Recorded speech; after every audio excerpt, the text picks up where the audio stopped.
Amendment in the nature of a substitute to the committee report for the resolution recommending that the House of Representatives. Without objection, the amendment in the nature of a substitute will be considered as read and shall be considered as base text for the purpose of the amendment. The chair now recognizes himself to explain the amendment. This amendment makes a small grammatical change on page 17 of the report. It does not affect the substance of the report. I yield back. Who seeks recognition? Move to strike the last word. Gentleman from California, Mr. Swalwell is recognized. Then I'll come to you, I think. Fitz. Mr. Chairman, is this a joke? No, seriously, is this hearing a joke?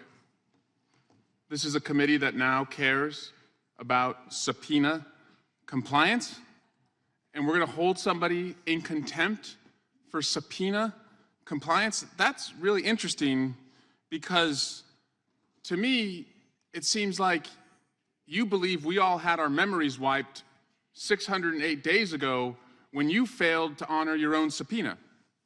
You see, on May 31, 2022, as the January 6th committee was investigating the greatest crime ever committed in America with the most arrests, the most convictions, a crime against our Congress, our Constitution, our democracy, all they wanted was for you and a few of your colleagues to cooperate, to provide any information you had. And what you all did for 608 days and counting, you didn't show up. And you want us to take this proceeding seriously, where you have an issue with somebody else's compliance with a subpoena, somebody who actually is willing to come forward publicly, something you were not willing to do, something you and Mr. McCarthy and others who were asked to testify were not willing to do. So seriously, is this a joke? If it's a joke, great. This whole Congress has been a joke, so it would be in line and on brand with what has been taking place. But I have to ask, like, how dumb do you think the American people are that you would seek to hold someone in contempt when you are 608 days, 15 hours, 21 minutes, and 47 seconds out of compliance of your own subpoena? I don't know, Mr. Chairman, if it is your practice to look the other way when crimes are committed, but it's not my practice, and it's not my colleagues' practice. So what is this really all about? It's about this chairman, Speaker Johnson, and the MAGA majority acting as Insurrection LLP, creating the biggest law firm in Washington, D.C., to work every single day in this building on behalf of just one client, the former president, Donald Trump, and to carry out his petty grievances every single day. Okay, that's great. You won the majority. It's your prerogative. But the cost to the American people is we aren't doing a single thing in this committee to address gun violence, the mass shootings that occurred in the 3 weeks that we were gone. We haven't done anything to address what's going on at the border, a president who's willing to negotiate and find ways to better secure it. We're not doing anything to bring down the cost of health care and take on the pocketbook, financial breathing room issues that the American people care about. Okay, let's talk about Hunter. Mr. Comer and Mr. Jordan said, we want Hunter Biden to come in. Hunter Biden said, okay, I will come in. Mr. Comer said 2 different times, we will take his testimony publicly or we will take it privately. We will take it publicly or we will take it privately. Hunter Biden said, okay, let's do it publicly. I don't trust you all to take it privately because you haven't released the depositions that you have taken privately. Can't blame him for that. He wants to come in and testify publicly. You won't take yes for an answer, and so then you move it to let's take it privately. I think you want to take it privately because you have nothing. I think you want to take it privately because you don't want to see Marjorie Taylor Greene display the non-consensual nudes from Hunter's laptop again. I think that's why you want to take it privately. But he comes in anyway. You won't take yes for an answer. And let me just break some news for you, Mr. Chairman. Just down the hallway, Hunter Biden is sitting in the Oversight Committee. He's ready to testify publicly, it appears. So let me just challenge you one more time. If you're so eager to take his testimony publicly, I move that we adjourn right now and take his public testimony and bring him in here right now. Is the gentleman making a motion? Yes. Question is on the motion to adjourn. Question is on the motion to adjourn. Those in favor say aye. Those in favor will say aye. Aye. Those opposed, no. No. Opinion of the Recorded chair, vote. the noes have it. Recorded Gentleman's vote. requested a recorded vote. Clerk will call the roll. Mr. Jordan? No. Mr. Jordan votes no. Mr. Isa? No. Mr. Isa votes no. Mr. Buck? Mr. Gates? Mr. Gates votes no. Mr. Biggs? Mr. Biggs votes no. Mr. McClintock? Mr. Tiffany? Mr. Massey? No. Mr. Massey votes no. Mr. Roy? Mr. Bishop?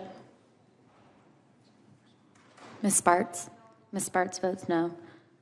Mr. Fitzgerald? Mr. Fitzgerald votes no. Mr. Bentz? Mr. Klein? Mr. Klein votes no. Mr. Armstrong? Mr. Gooden? Mr. Gooden votes no. Mr. Van Drew? No. Mr. Van Drew votes no. Mr. Nels? No. Mr. Nels votes no. Mr. Moore? Mr. Kiley? No. Mr. Kiley votes no. Ms. Hageman? Ms. Hageman votes no. Mr. Moran? Ms. Lee? Mr. Hunt?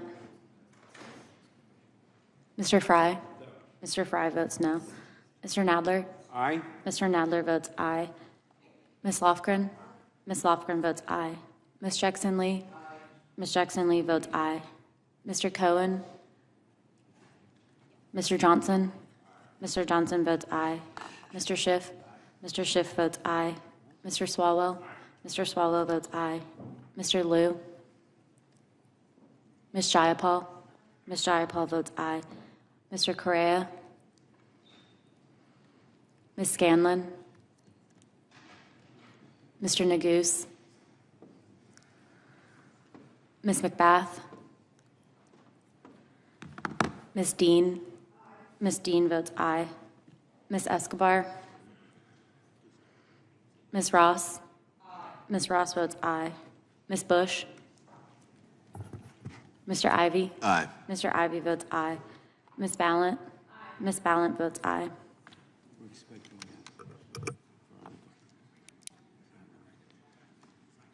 What's the number? 1411. Gentlelady from Texas. Ms. Escobar votes yes. Gentleman from North Dakota. Mr. Armstrong votes no.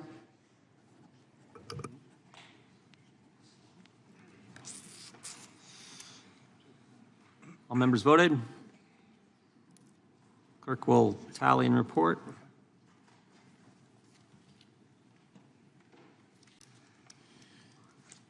I'm going to end today, because I think we're probably about done, where we started, which is that I and my colleagues pointed out that the chairman is 600 plus days in defiance of a congressional subpoena. My colleague from North Dakota who just spoke said no one should ever be allowed to set the terms for their own subpoena compliance. And he's never seen somebody defy a congressional subpoena like this. Mr. Van Drew from New Jersey has throughout the day said there's rules for thee, but not for me. That's what Hunter Biden is asking. And then the chairman, in a very defensive response to the point we've made about his own subpoena defiance, said, well, all I wanted to do was I sent an 11-page letter and I was willing to testify, I was willing to negotiate. Well, that sounds a hell of a lot like what Hunter Biden is doing when Chairman Comer says, come in publicly or privately. He says, I'll come in publicly. Then you say, well, it has to be privately. And then he comes in willing publicly twice in the last month.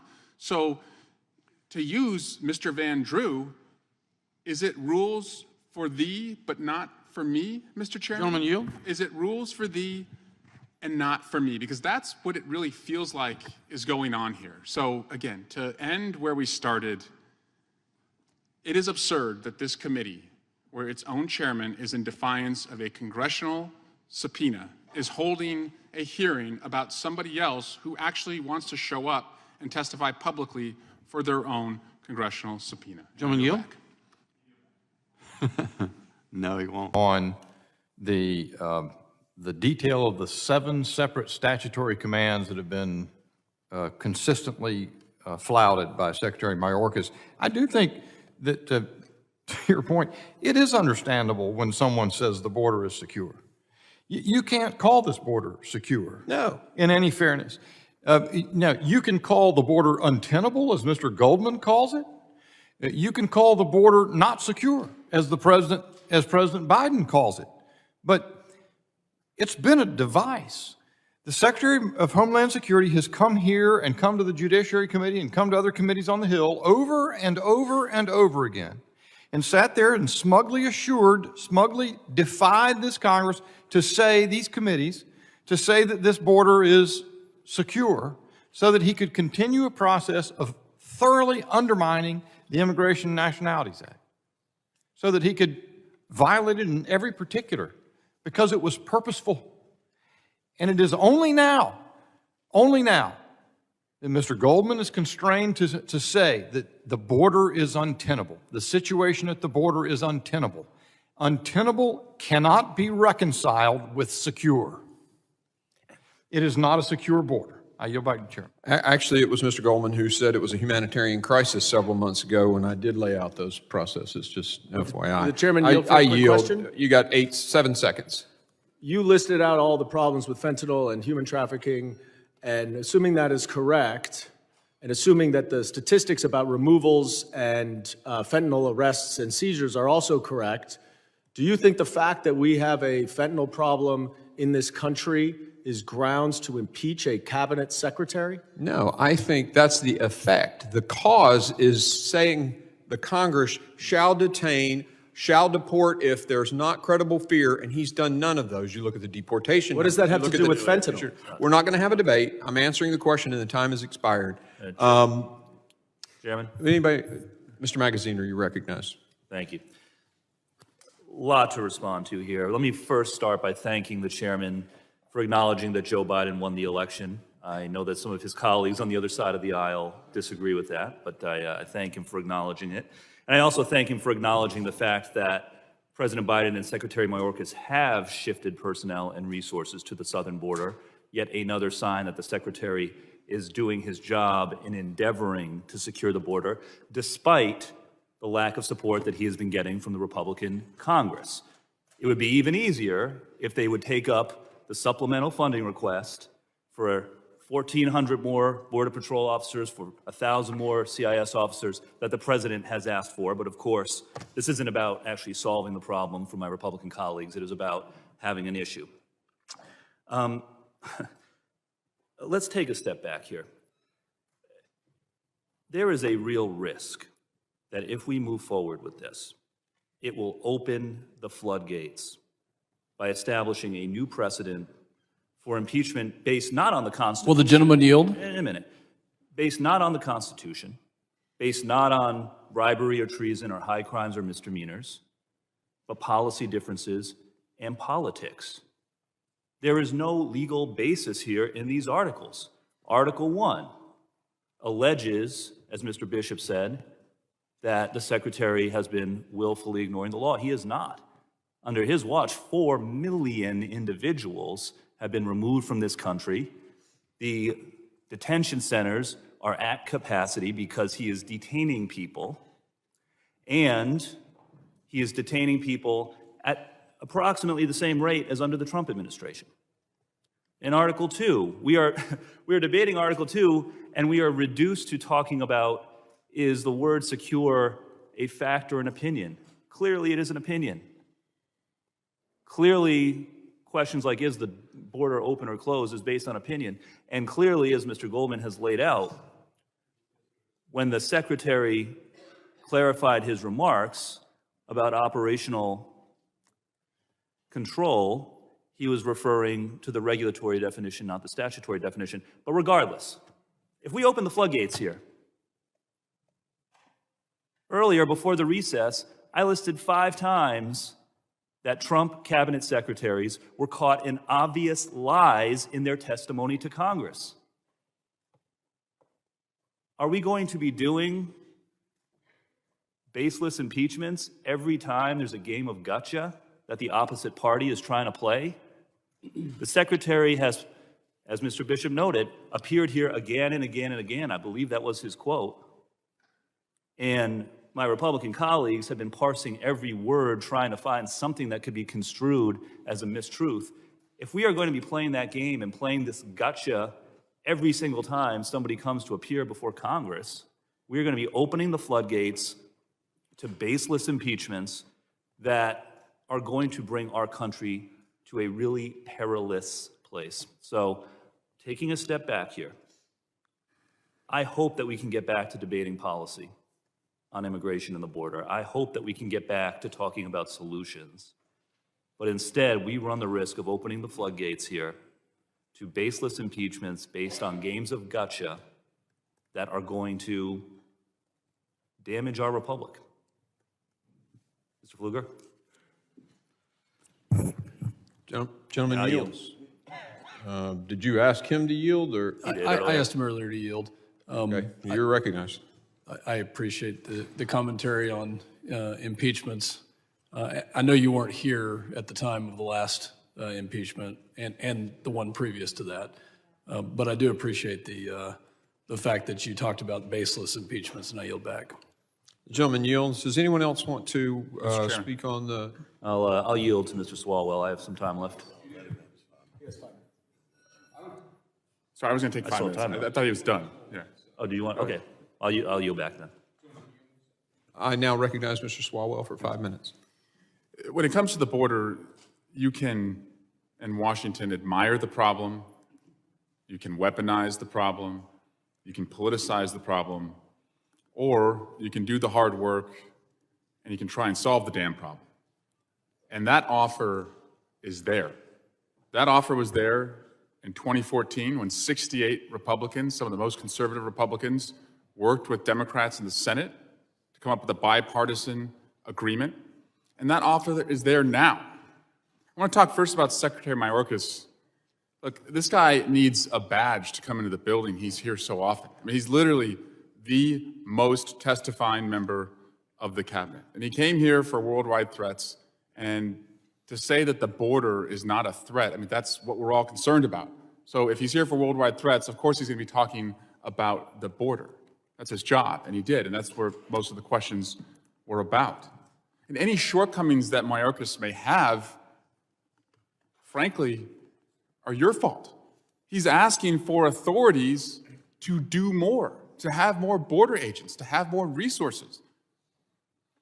And so his limitations are caused by you.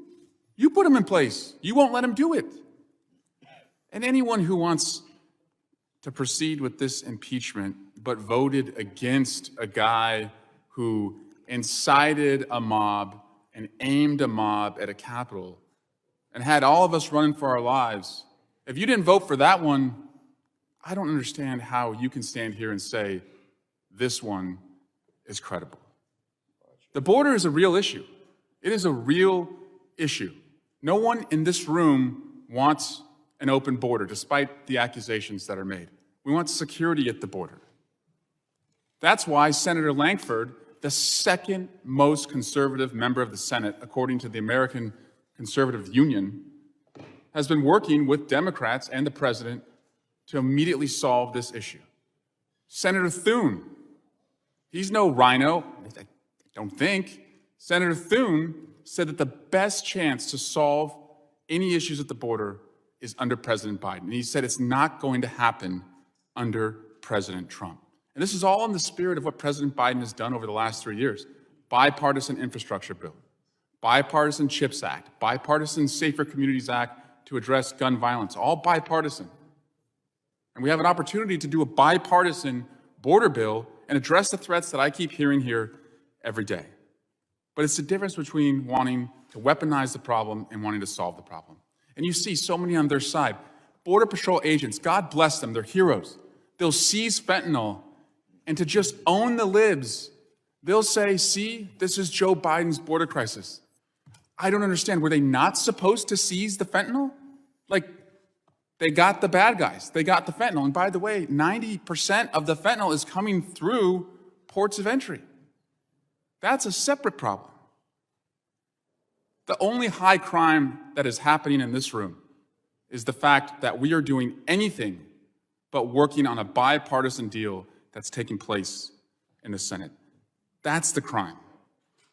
We're wasting time if we're not solving this. And I just invite my colleagues, go back, please, to your election night, the first time that you ran. I remember it. My mom, my dad were there. They were more surprised than I was that I won. Your friends, your family are there, and you give that gracious speech about what you're going to do when you're going to go to Congress. And I don't think any of you said in that speech, as you thanked your supporters, I want to go to Washington to take on small issues. You all ran for Congress to go to Washington to take on big issues. And this is a big issue. It's not an easy issue. It's a complicated issue. But there's a bipartisan path forward. So I urge my colleagues, when it comes to the border, choose the fix, not the fiction.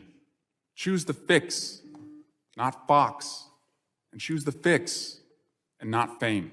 And we can live up to the promise that we made to our constituents when we made that decision to run for Congress and do big things and solve tough problems. Now yield back.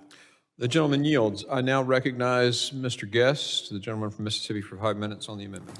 Again, very briefly, Mr. Chairman, I know I sound like a broken record, but again, for my colleagues across the aisle to say that Republicans don't want to fix the problem, that we've offered no solutions, that we've just sat around and hoped that the crisis at the border has gotten worse, is a complete fabrication and a completely false statement. Mr. Chairman, you've mentioned H.R. 2, the legislation that we passed out of this House, that H.R. 2 would have employed 22,000 CBP officers, the highest number in history. And not only do we authorize that in H.R. 2, but in the House Appropriations package where we funded the Department of Homeland Security, we actually funded that. Our appropriations package that passed out of the House with no Democrat support funded 22,000 agents. We actually put more money in the budget than the president requested. It is $3 billion more than the budget was last year. And so when Republicans are plussing up what the presidential request is, when Republicans are investing in technology, where we're investing in retention bonuses, where we're hiring more agents, to hear my colleagues across the aisle say that we're doing nothing to solve the problem. And I continue to hear about this solution in the Senate. The Senate is crafting this bipartisan legislation, which now for weeks we've been waiting on bill text. Weeks. And has the Senate engaged the House? Have they engaged members of this committee? Maybe they have on the other side of the aisle. Maybe Ranking Member Thompson or maybe other members of the committee on the Democratic aisle have been briefed on what is going to be in the bill. But we have been shut out of those talks. We are not part of that solution. We don't know what that is. And so when people say we need to go ahead and we need to just adopt what the Senate is going to send over, I want to see what's in there. I mean, for weeks and weeks and weeks, we have been waiting on this. And so, Mr. Chairman, and the effort to not continue to beat a dead horse, Republicans have offered solutions. Republicans have offered solutions in funding. Republicans have offered solutions statutorily in H.R. 2. Republicans have time and time again done everything that we know to do to fix this crisis. But the one thing we can't do is we cannot make Secretary Mayorkas enforce the law. And the only remedy that we have left is to impeach the Secretary for his refusal to enforce the law and to impeach the Secretary for his lying to Congress. And I disagree with my colleagues across the aisle that a secure border is some vague term that nobody knows what it is and that we have no idea. And that when we start throwing facts at it about numbers of immigrants who are coming across the border each and every month, and we see those numbers continue to spike and continue to rise. We see the number of people who are dying every day from fentanyl. Yes, we're catching more fentanyl coming across the border, but do you know that the leading cause of death for individuals 18 to 49 are drug overdoses? Most of those caused by the use of fentanyl, and that fentanyl comes across our southern border. And so when confronted with those facts, do we have a secure border? The answer is clearly no. And the answer is no because this cabinet secretary refuses to enforce the law. Gentleman yield? I yield. It's interesting. The point that you made about the House Republican DHS bill, including money for 22,000 more Border Patrol officers. Agents. 3,000 more. Thank you. 22,000. 3,000 more. It is interesting. How can it be? We hear constantly from the other side of the aisle that Republicans won't support the additional spending, and yet that's in there. How do you reconcile those two? Here's the answer for Mr. and Mrs. America if they're watching this. They only want the money for one reason: to process more illegals into the country faster. That's what they want more money for. And if you think that solves the problem of the immigrants camped out on the sidewalk outside the Roosevelt Hotel in Mr. Goldman's district, it does not.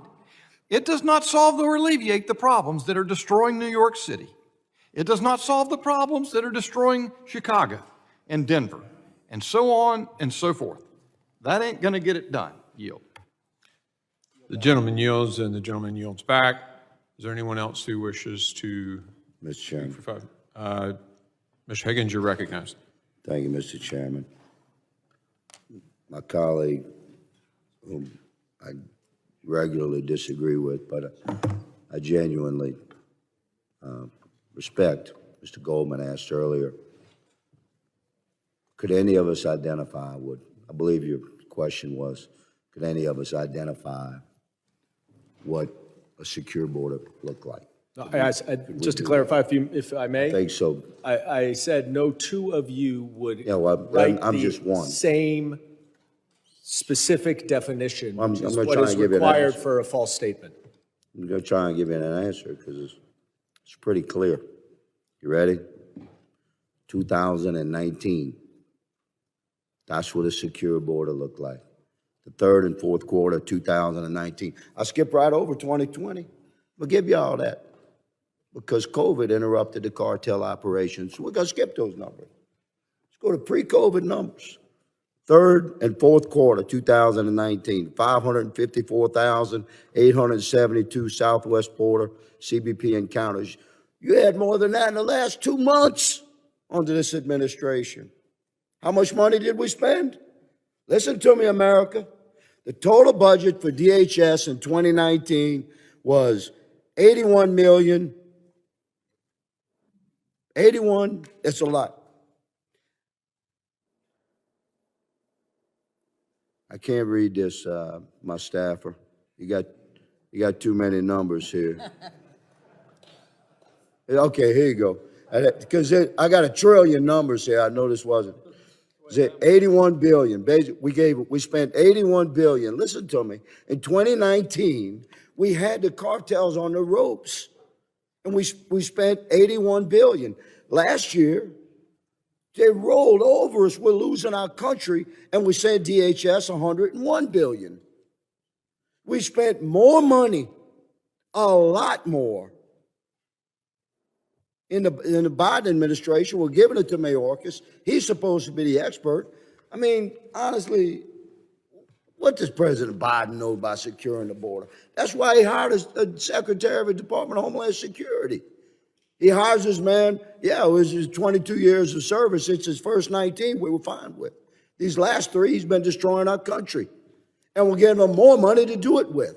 So what changed? My colleagues, what changed between 2019? You think the cartels changed? All of a sudden they got hungry for more money? No. Policy, executive policy out of our White House, out of your president, that began in January of 2021. This is why our country is disintegrating, America.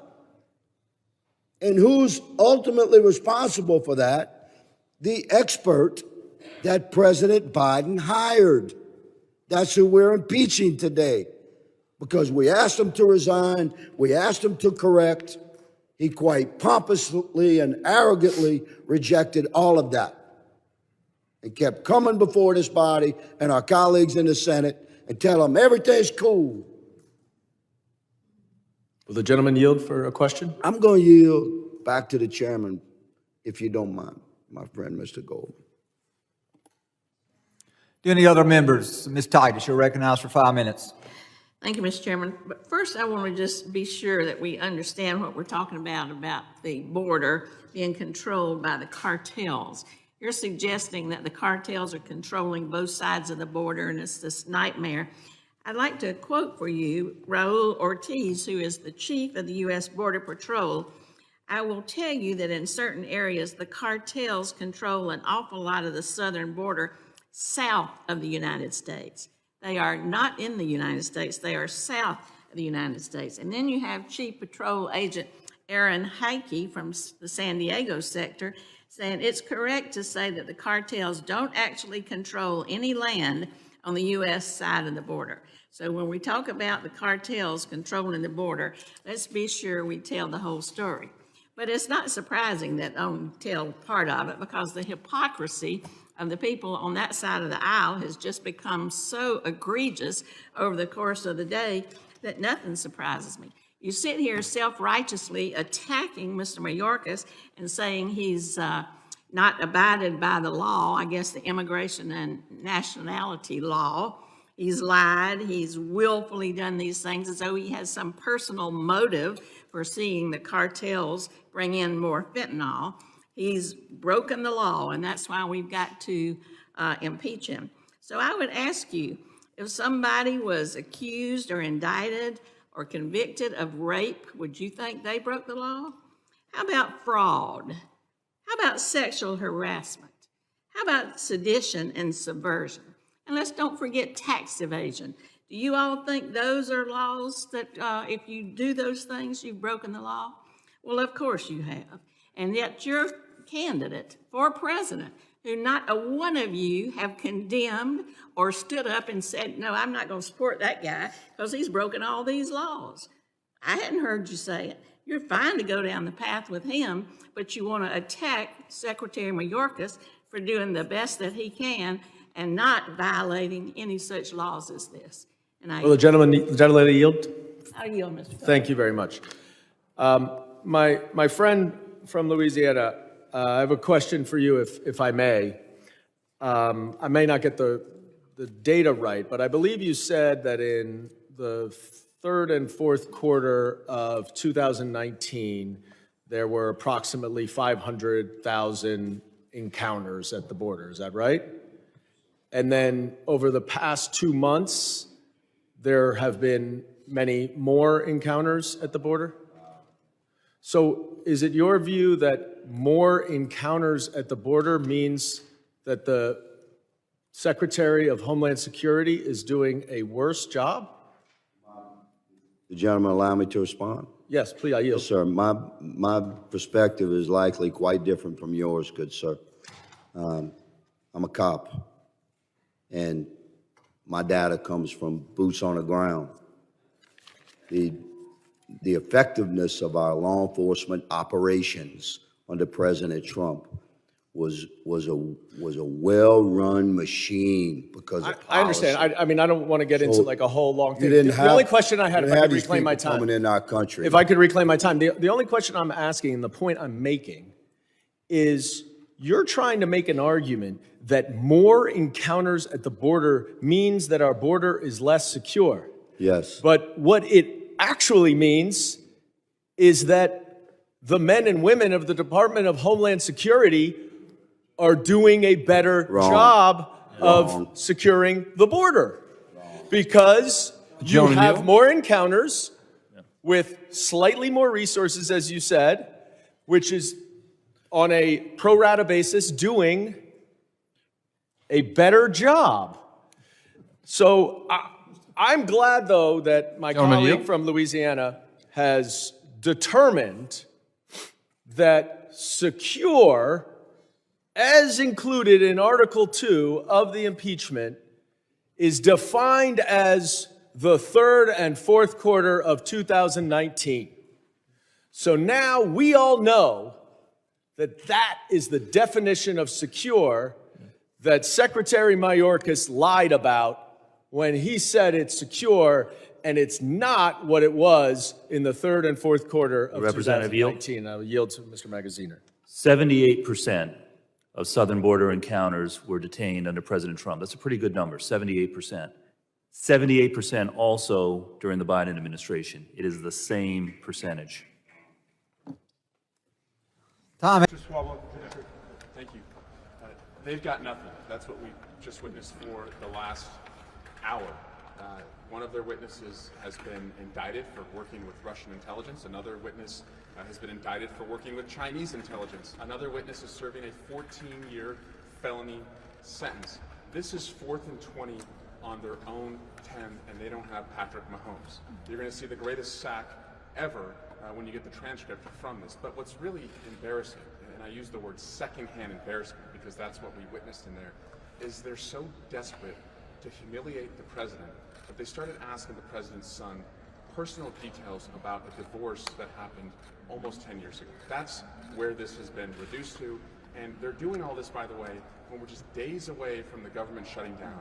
We're critically in need of funding for Ukraine, the humanitarian crisis over in the Middle East, and more security and a broader immigration plan in this country. They're wasting time, squandering an opportunity to do that because they've never accepted Joe Biden as the president. And now, in this last Hail Mary effort, they're going to try and pull off something. I promise you, past this prologue, it's not going to work. Gentleman yields back for purpose. Gentleman from California seek recognition. I move to strike the last word. Gentleman's recognized for 5 minutes.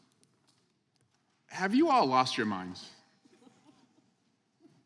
You are talking about a bill that your side wrote. This was your bill. James Lankford is the second most conservative member of the Senate. The second most conservative member of the Senate. This is your guy. He wrote the bill. He wrote the toughest border security bill that has come out of the Senate. And President Biden engaged with him, with other Democrats, to find a solution.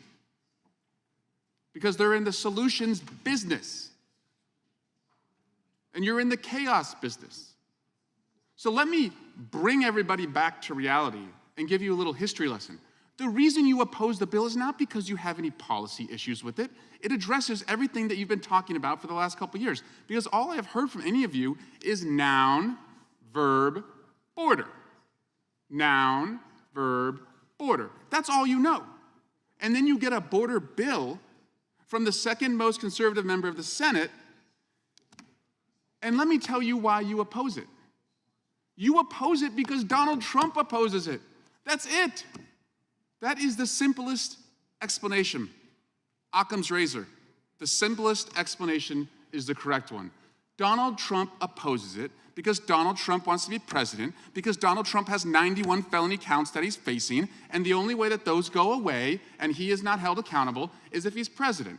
And if the noun, verb, border plan is no longer working and he can't use that as an issue, then he may not be president. So he says, I don't support this. I want the issue, not the solution. And so you all, God, I don't know what it feels like to be so helpless to have to follow somebody like Donald Trump. Follow Donald Trump. And it's fine. I get it.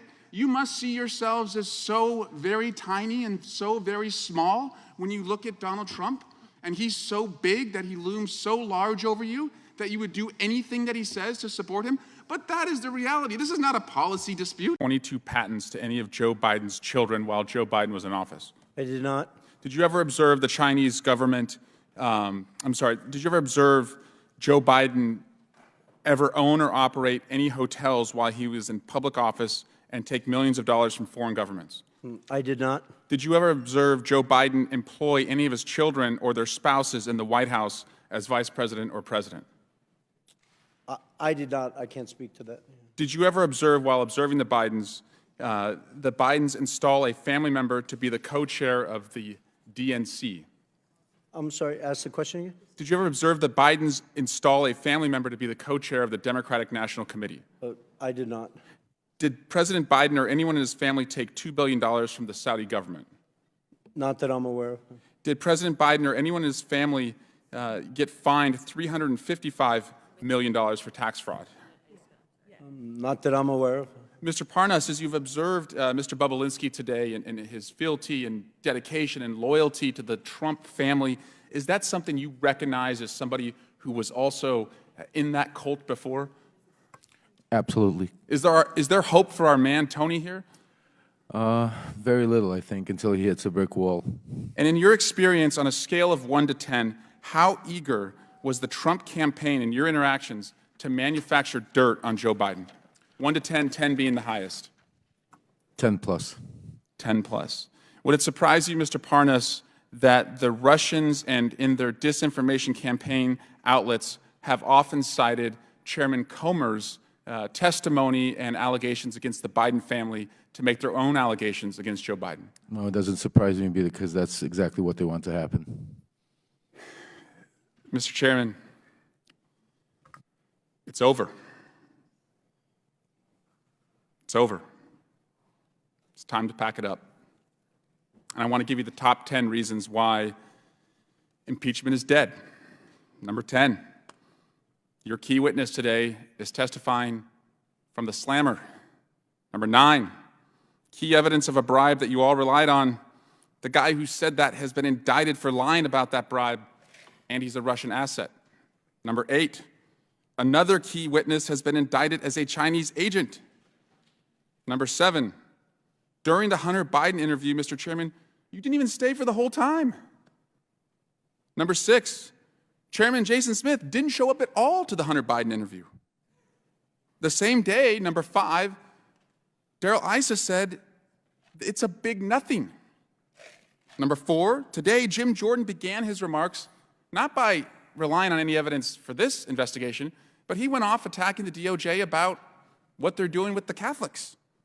Number 3, you all still have not sent the articles of impeachment for the Mayorkas impeachment to the Senate, and that happened last month.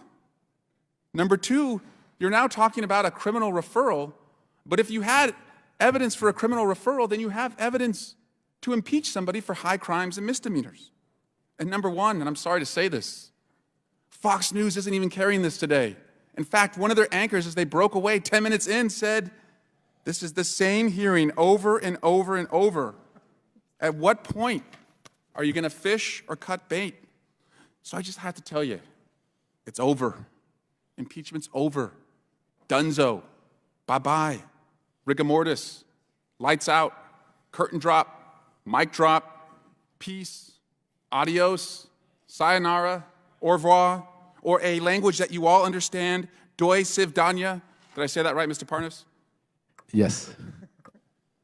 I dare you to impeach, but you won't because you don't have the evidence. And because you don't have the evidence, you don't have the votes. Guys, it's dead. And so I'm here to pronounce the time of death.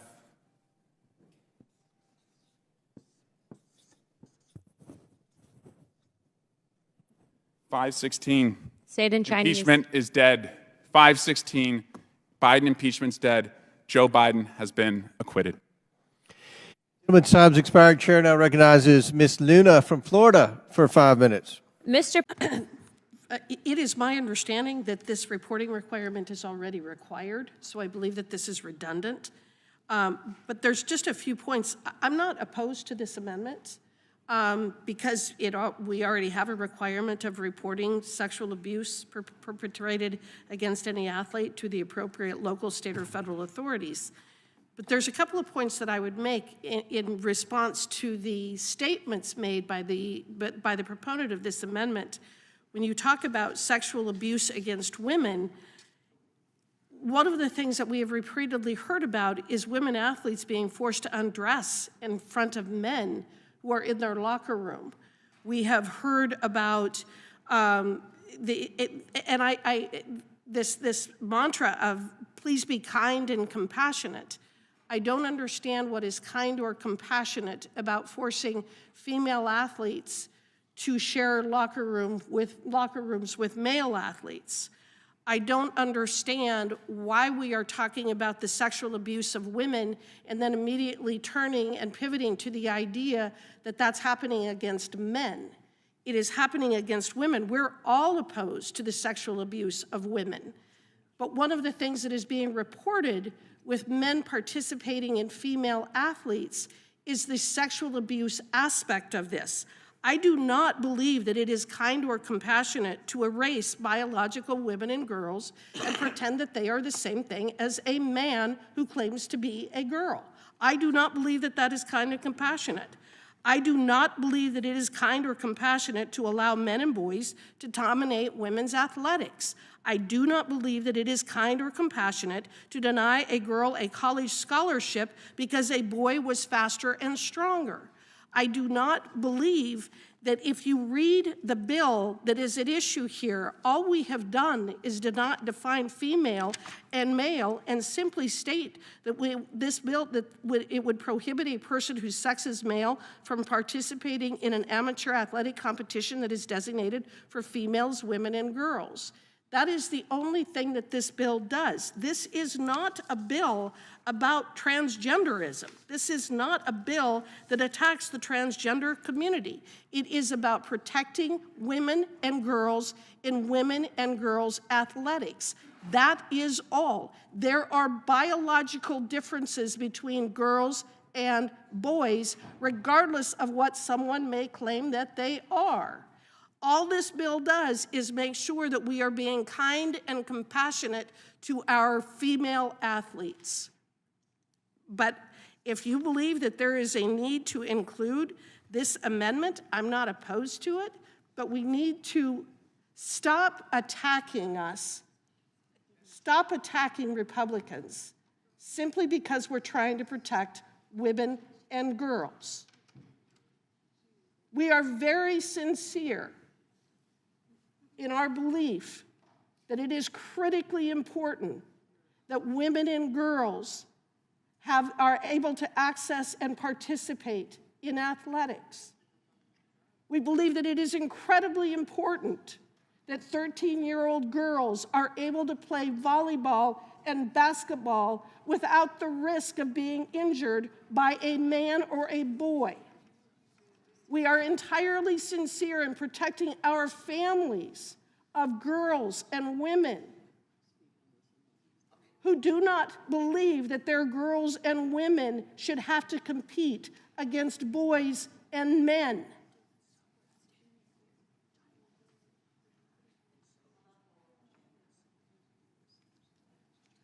With that, I yield back.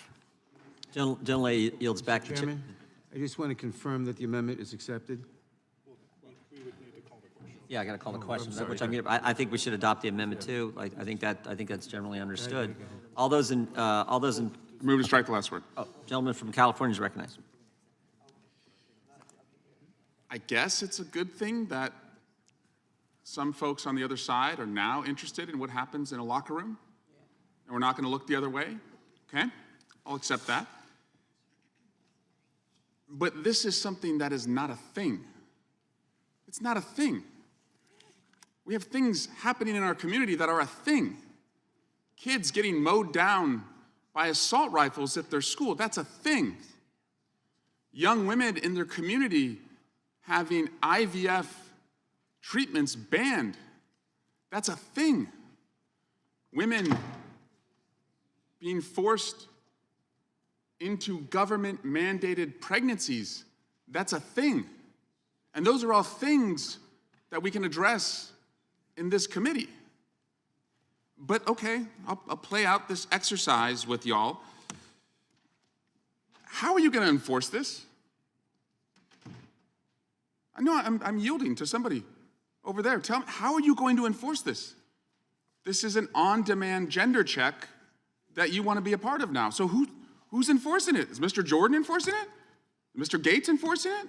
Mr. Biggs? Who is enforcing this on-demand gender check? You didn't put that into the bill. Seems a little creepy that we don't know who's going to be determining genders here. Ms. Hageman, I'm deferring to you. You're the only one that wants to speak on this. It's interesting. You're the only one who wants to speak on this. No one else will even touch this because it's kind of creepy. Kind of creepy that you're setting up on-demand gender checks. Kind of obvious. Order? Are you calling me creepy? I'm saying it's creepy that you're setting up an on-demand gender check and you won't tell us how you're going to enforce May I it. respond to that? Will you engage in it colloquially? Tell me how you're going to enforce it, yes. Well, according to the U.S. boxing transgender policy, they're the ones that plan on doing the inspection. The athlete has declared that her gender identity is female and has completed gender reassignment surgery. So how not do they inspect protecting it? girls and women How do they inspect it? protects us. That, I guess you're going to have to ask the boxing association. Shouldn't you know? They're the ones that have adopted the policy. I reclaim my time. They don't know. They don't know. They see a small issue that's happening in a few communities, and they want to extrapolate that across America, and they want you to think it's a thing. It's not a thing. There are things. Gun violence, fertility bans, government-mandated pregnancies, those are things. This is not a thing. Ms. Jackson-Lee, who has a bill to address the targeted violence against the transgender community, that's a thing. That's something we should be working on. This is not a thing, and so I just invite my Democratic colleagues who have so passionately spoke on this to continue to passionately speak on this, but to just reject this as a thing. And thank you for caring about what happens in locker rooms. I yield back.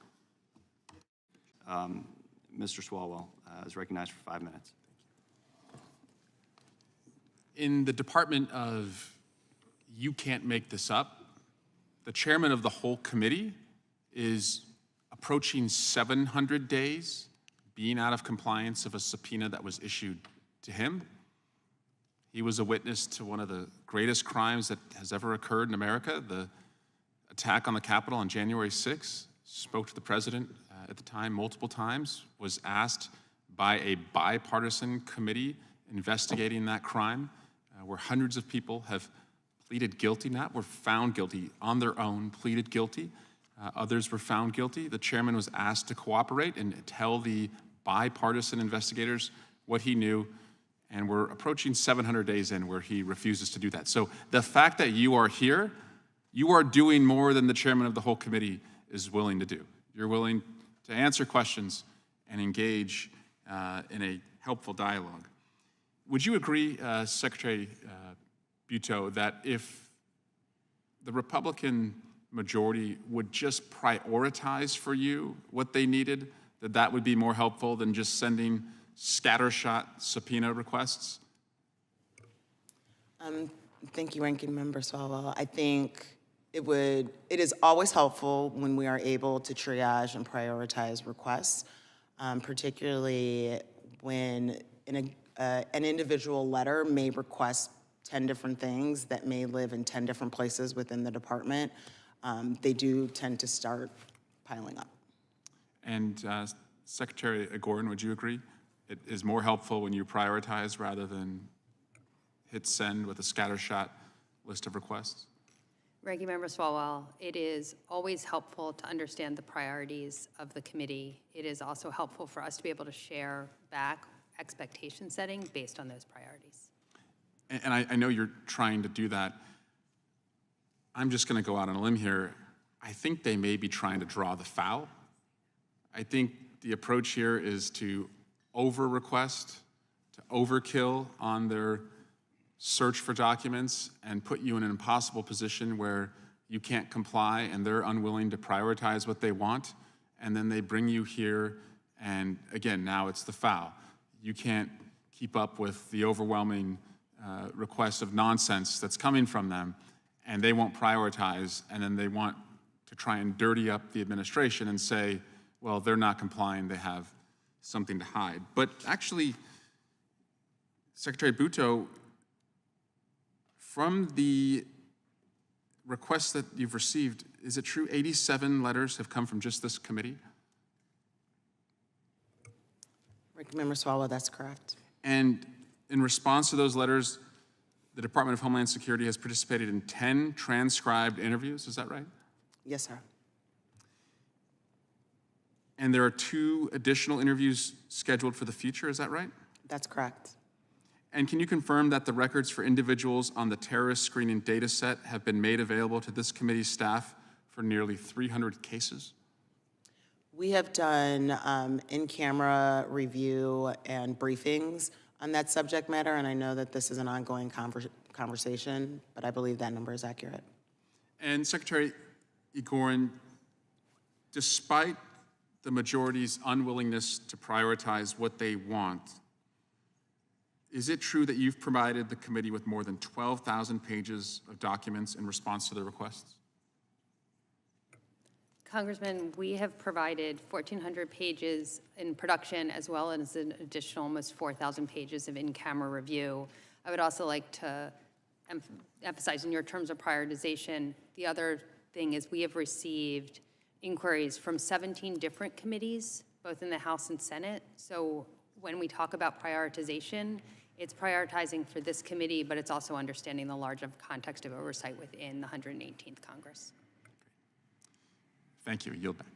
On the other side could make it today. I don't know if that means that there weren't enough seats in the courtroom in New York, but I know that the Oversight Committee canceled a hearing that was supposed to happen right now on this matter so that they could be at the president's trial. I know some members will miss this vote because they want to be at the president's trial, and I don't think that anything could animate the phrase, "do nothing Congress," more than missing votes and canceling hearings to go up and be a spectator at your cult leader's trial.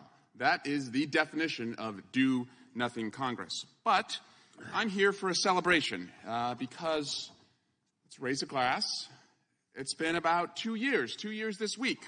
May 12 is when Jim Jordan, our chairman, was subpoenaed and asked to comply with his subpoena for his role, his interaction with the former president on the January 6th attack of the Capitol. And so we are now 735 days in. It's 2 years, and this committee has the nerve, this committee has the temerity to seek compliance from the Attorney General. I actually think you should not be able to bring any subpoena of another person if you are out of compliance of your own subpoena. That seems to make a lot of sense to me, and we'll have an amendment to address that a little bit later. But I want to talk about this particular effort to hold the Attorney General in contempt, because what is this really about? After all, it was Donald Trump's appointed prosecutor who the Attorney General deputized to be the special counsel here to look at President Biden's handling of classified documents. So it was Donald Trump's prosecutor who cleared President Biden. He said, there's nothing to see here. And in fact, although he did not put it in the lead memo for his report, there was an exchange that he acknowledged in the interview with President Biden where the special counsel told the president, your recall is photographic. He didn't say your recall is good. He didn't say your recall is decent. The special counsel said your recall is photographic. So what is this really about? This is about you all not accepting the outcome of the 2020 election. You rooted on the rioters as they sought to attack the Capitol on January 6th. If that wasn't enough, you all went back to the floor and relitigated the issues that brought the rioters to the Capitol just 8 hours later. Many of you go and visit the convicted criminals who assaulted the police officer at their jail cells.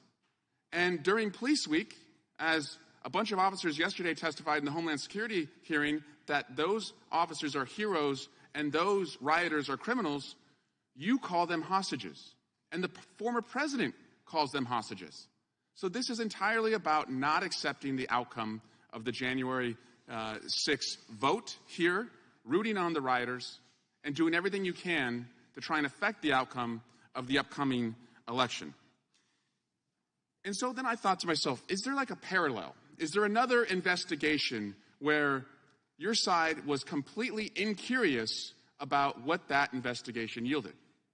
Turns out there was. Turns out it happened recently. Turns out somebody on your side was investigated for sex trafficking. Now you're going to say, well, he was cleared. He was cleared. They dropped the charges. Yes, the Biden Attorney General dropped the charges. Didn't pursue, didn't bring charges. That's exactly what happened with President Biden. But you all have shown no interest to go to the Attorney General and say, well, we want to learn more. We want to see the notes and the audio recordings and the evidence of our own colleagues' sex trafficking investigation. Not a peep from any one of you. So if you wanted to do that, if you wanted to show just a little bit of consistency, I would be willing to entertain that you have a genuine interest in understanding what happened in that hearing. But that's not what this is about. This is about doing everything to help Donald Trump, who you see as your client, who a New York criminal trial sees as a defendant, to help him win an election. So I have no interest in playing this game. The American people have no interest in playing this game. And all this does, for those of you who have graced us with your presence, animates that it's a completely do-nothing Congress. And I yield back. Gentleman yields back. Gentleman from Texas is recognized. Thank you, Mr. Chairman. I would yield to the gentleman from California. I'll be very brief before my colleague from California leaves. I've been on this committee long enough to know why we mark up contempt. This committee and the committee that he referred, oversight, we've held people in contempt for not doing things. This committee successfully held in contempt the chief counsel to the president under George W. Bush for not showing up. We next door held in contempt Eric Holder for withholding information that he said he had 200 and some pages. Ultimately, over 10,000 pages turned out to be delivered. What's interesting and very similar is the president's old boss, President Obama, claimed executive privilege on exactly the day we were about to do this.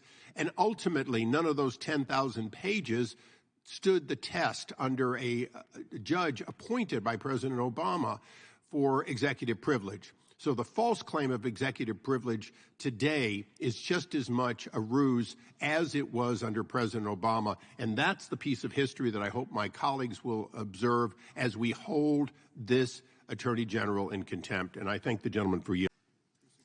Who seeks recognition? Mr. Chairman, an amendment at the desk. Gentleman from California. Clerk will report. Point of order reserved by the gentleman. Amendment to the amendment in the nature of a Objection, the substitute. amendment will be considered as read. I object, Mr. Chairman. The clerk will report.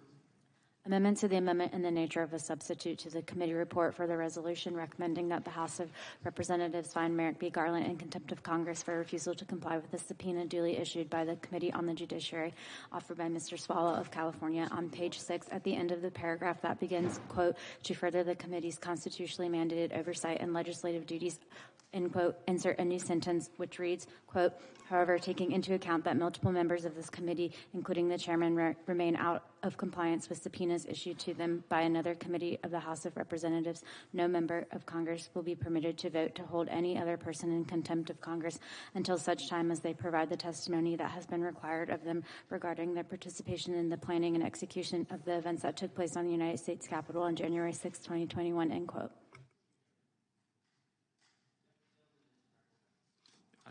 Mr. Chairman, this amendment plainly says that if you have not responded to your own subpoena, you can't bring a subpoena or seek compliance upon anyone else. In the law, we call it the unclean hands doctrine or the clean hands doctrine. It's a legal principle in common law that prevents a party from receiving relief from a court if they have acted unethically or unjustly in relation to the matter at hand. At our own home, it's called the wash your hands before dinner doctrine. And my 6-year-old and 5-year-old and 2-year-old, they're not coming to the dinner table until they themselves have clean hands. There are dirty hands on the other side. Multiple times, 2 members of this committee have been asked to comply with a subpoena related to January 6th. One of those members, I don't think is here today. I think he's up watching Mr. Trump's trial. But most simply, don't come at us about anyone else's compliance if you are out of compliance. And the chairman is 735 days, 17 hours, 19 minutes, and 24 seconds out of compliance of his own subpoena. And so this amendment would prohibit the chairman or anyone else from bringing compliance or contempt upon somebody for another matter. And I yield back. Gentleman yields back. Point of order being withdrawn. Gentleman from Virginia. Speaking to the amendment. Gentleman's recognized. I thank the chairman, and I thank the gentleman for his remarks. I've heard them a couple times. And in responding, I would just say that, first of all, the subpoenas for the members of this committee are no longer in effect because the last Congress has finished. We'll just make that point first. But we also want to look at the responses that were made by the chairman to the January 6th committee. The chairman never declined to testify. The chairman, in fact, wrote every time he was asked to testify and responded with further requests for either statements or further requests for responses from the committee, and never received any responses from the committee. Never expressed an unwillingness to testify. So the characterization that he refused is inaccurate. And it's clear that Democrats were subpoenaing Republicans for political reasons at the time. Chairman Thompson stated that he pursued these subpoenas in part to, quote, weaken Republicans if they took the majority in the future. And so we see through the political motivations of those who issued the subpoenas to begin with and those who want to make it a political point now. So I oppose the amendment and I yield back. Gentleman yields back. Who seeks recognition? Gentleman from Maryland. Thank you, Mr. Chairman. To my colleague from Virginia, yes, we've had this discussion before, but just a couple quick things to clarify the points you just made. The first was, yes, there was an exchange of correspondence between the chairman and the committee. The problem was the chairman made, in my view, demands that were unusual, to say the least, in response to a subpoena, like, tell me how you're going to use the information and give me the information that you have about that's related to my testimony in advance of me coming. In other words, he wanted discovery before he showed up to give the statement. Now, let's compare that to what we've got before us with respect to the Department of Justice. And in this particular instance, not only has there been substantial compliance with respect to, I wish I had it in front of me, the number of subpoenas and document requests, and I remember it's 92,000 pages of documents. I think it's like 40 witnesses from the Department of Justice, and as I mentioned earlier, some of those witnesses were prosecutors in, mid-investigation, who the department still produced for statements and transcripts here before the committee, which I think is totally inappropriate and actually potentially interferes with the legitimate prosecution efforts by the Department of Justice, ironically in one instance with respect to Hunter Biden. So, let's be clear about that piece. And then as I mentioned earlier today, if we're going to stay on the substantial compliance standpoint, just in this particular request, there was a report generated by Mr. Herr that the department was not required to turn over, but Mr. Garland decided to turn it over anyway on his own initiative. With respect to the transcript, again, there's no statutory requirement that he turned that over, but he did turn it over. And he made Mr. Herr available to testify. And Mr. Herr, he resigned right before he gave the testimony, which was fine. But it's clear that the department was not trying to block him providing testimony to this committee. So from the standpoint of substantial compliance, this is an outstanding record for the Department of Justice. Now, I won't go into the contrasting point that Mr. Swalwell made. I think he laid it out pretty good. But let's be clear about this. The compliance we've had here, I think, has been really extraordinary.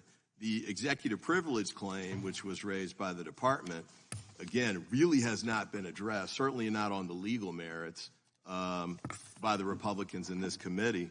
And as I mentioned earlier today, I have a letter that was dated May 1, 2019 from the Barr Justice Department to Mr. Nadler, who was the chairman at the time, raising basically most of the same points that we're talking about today. Now, with respect to the chilling effect issue, which you all sort of poo-pooed a few minutes ago, similar access by the department could be impeded in future investigations if the White House were given reasons to believe that Congress would receive each and every document shared with the department. Now, this is Barr's department objecting to turning over documents where there was no predicate provided already. In this instance, you've got the transcripts. You just want additional information. As Mr. Swalwell said, apparently, you'll never get enough. And then the Barr Department of Justice said the committee has not articulated any legitimate legislative purpose for its request for all of the special counsel's investigative files. This is for the Mueller report. The committee has no legitimate role in demanding law enforcement materials with the aim of simply duplicating a criminal inquiry. Now here, the Merrick Garland Justice Department gave you the transcript, gave you the report, gave you the lawyers to testify about what they'd done. Barr objected to all of it with respect to the Mueller report, raised the same sorts of issues. Now, those have been addressed in a different forum. But here, you guys are ignoring the compliance that's been provided by the Department of Justice over and over and over again. I'm running out of time, but my point here is that you've got substantial compliance from the Department of Justice. Mr. Chairman, the record is what it is. I think we've discussed it before on multiple occasions, and Mr. Swalwell's raised it as well. But I think it's a contrast that bears noting in this particular instance, especially where we're seeking contempt against the Attorney General of the United States. And with that, I yield back. Gentleman yields back. Gentleman from Virginia for unanimous consent. Ask unanimous consent to insert into the record 3 letters from you to Chairman Thompson, dated January 9th, 2022, May 25th, 2022, and June 9th, 2022. Objection. Who seeks recognition? Question occurs on the amendment offered by the gentleman from California. All those in favor say aye. Aye. Those opposed, no. Opinion of the chair, the noes have it, and the amendment is not agreed to. Recorded vote, please. The gentleman asked for a recorded vote. The clerk will call the roll. Mr. Jordan? No. Mr. Jordan votes no. Mr. Issa? Mr. Gates? Thanks, Ben. Mr. Biggs? Mr. McClintock? Mr. Tiffany? Mr. Tiffany votes no. Mr. Massey? Mr. Roy? No. Mr. Roy votes no. Mr. Bishop? Ms. Spartz? Mr. Fitzgerald? Mr. Bentz? Mr. Bentz votes no. Mr. Klein? Mr. Klein votes no. Mr. Armstrong? Mr. Armstrong votes no. Mr. Gooden? Mr. Van Drew? No. Mr. Van Drew votes no. Mr. Nels? Mr. Moore? Director, welcome. And I want to thank you and the brave men and women in law enforcement who serve your agency every day. And I've got some questions for you in a moment. But there's something that is imminent and I'm concerned about because it just put a target on the back of everybody in law enforcement at the federal level and the local level. And that is a statement that one of our colleagues made earlier this week. And we have jurisdiction over the FBI as well as the ATF. But Marjorie Taylor Greene of Georgia said, the Biden DOJ and FBI were planning to assassinate President Trump and gave the green light. Does everyone get it yet?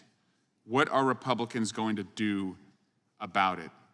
This is quite a concerning statement from an elected member of Congress because this false statement creates the pretext for violence.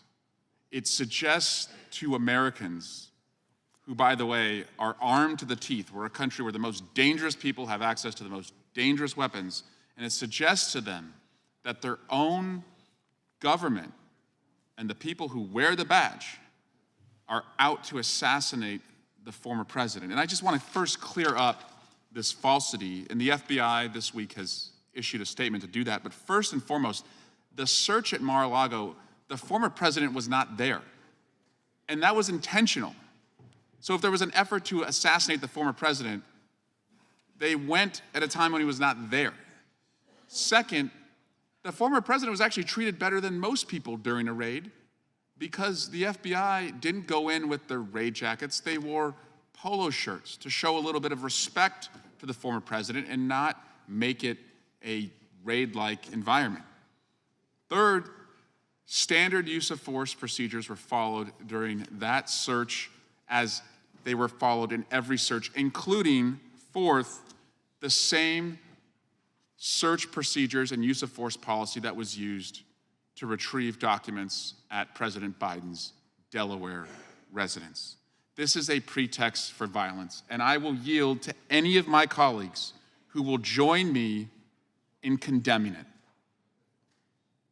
I will yield to any colleague who will condemn the suggestion by Marjorie Taylor Greene that the FBI was out to assassinate former President Trump. Please condemn it, because if you don't, you are encouraging it, and you're co-signing it. Mr. McClintock, please. Of course we do. What a ridiculous question. What a ridiculous statement that she made. I agree with you, and I don't think there's anyone here who agrees with it. Thank you. Both sides have a lunatic fringe in their movement, ours and yours.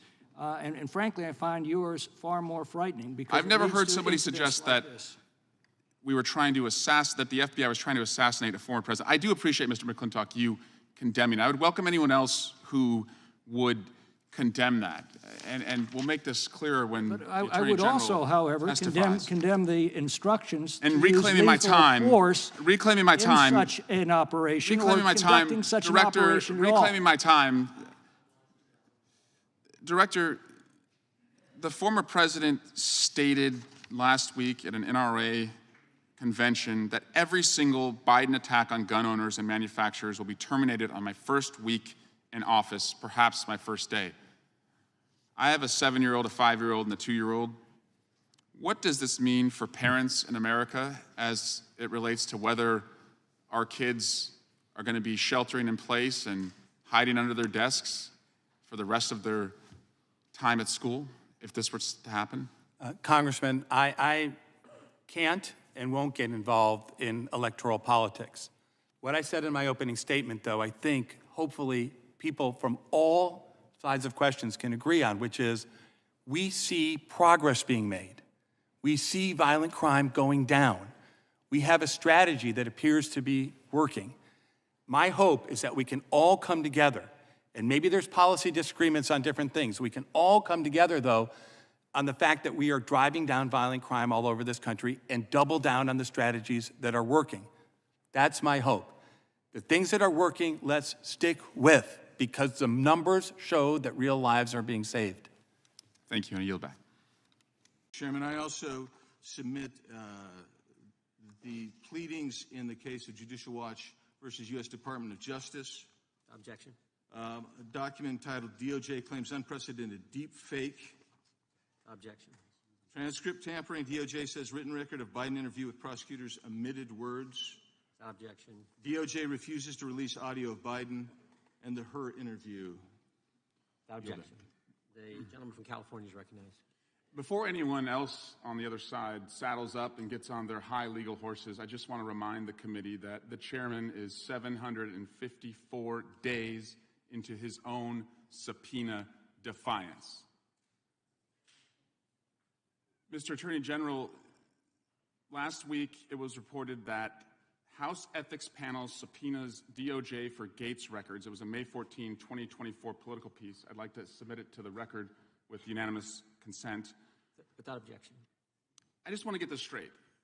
Mr. Gates wants the Attorney General to reopen and publicize evidence from an investigation that a Donald Trump-appointed prosecutor closed against President Biden, while at the same time, Mr. Gates himself is being protected by the same DOJ policy that is refusing to voluntarily turn over evidence from Mr. Gates' sex trafficking investigation. Mr. Attorney General, can you just briefly, without going into the facts of that case, address why that is the DOJ policy as it relates to the current president and any other requests about closed investigations?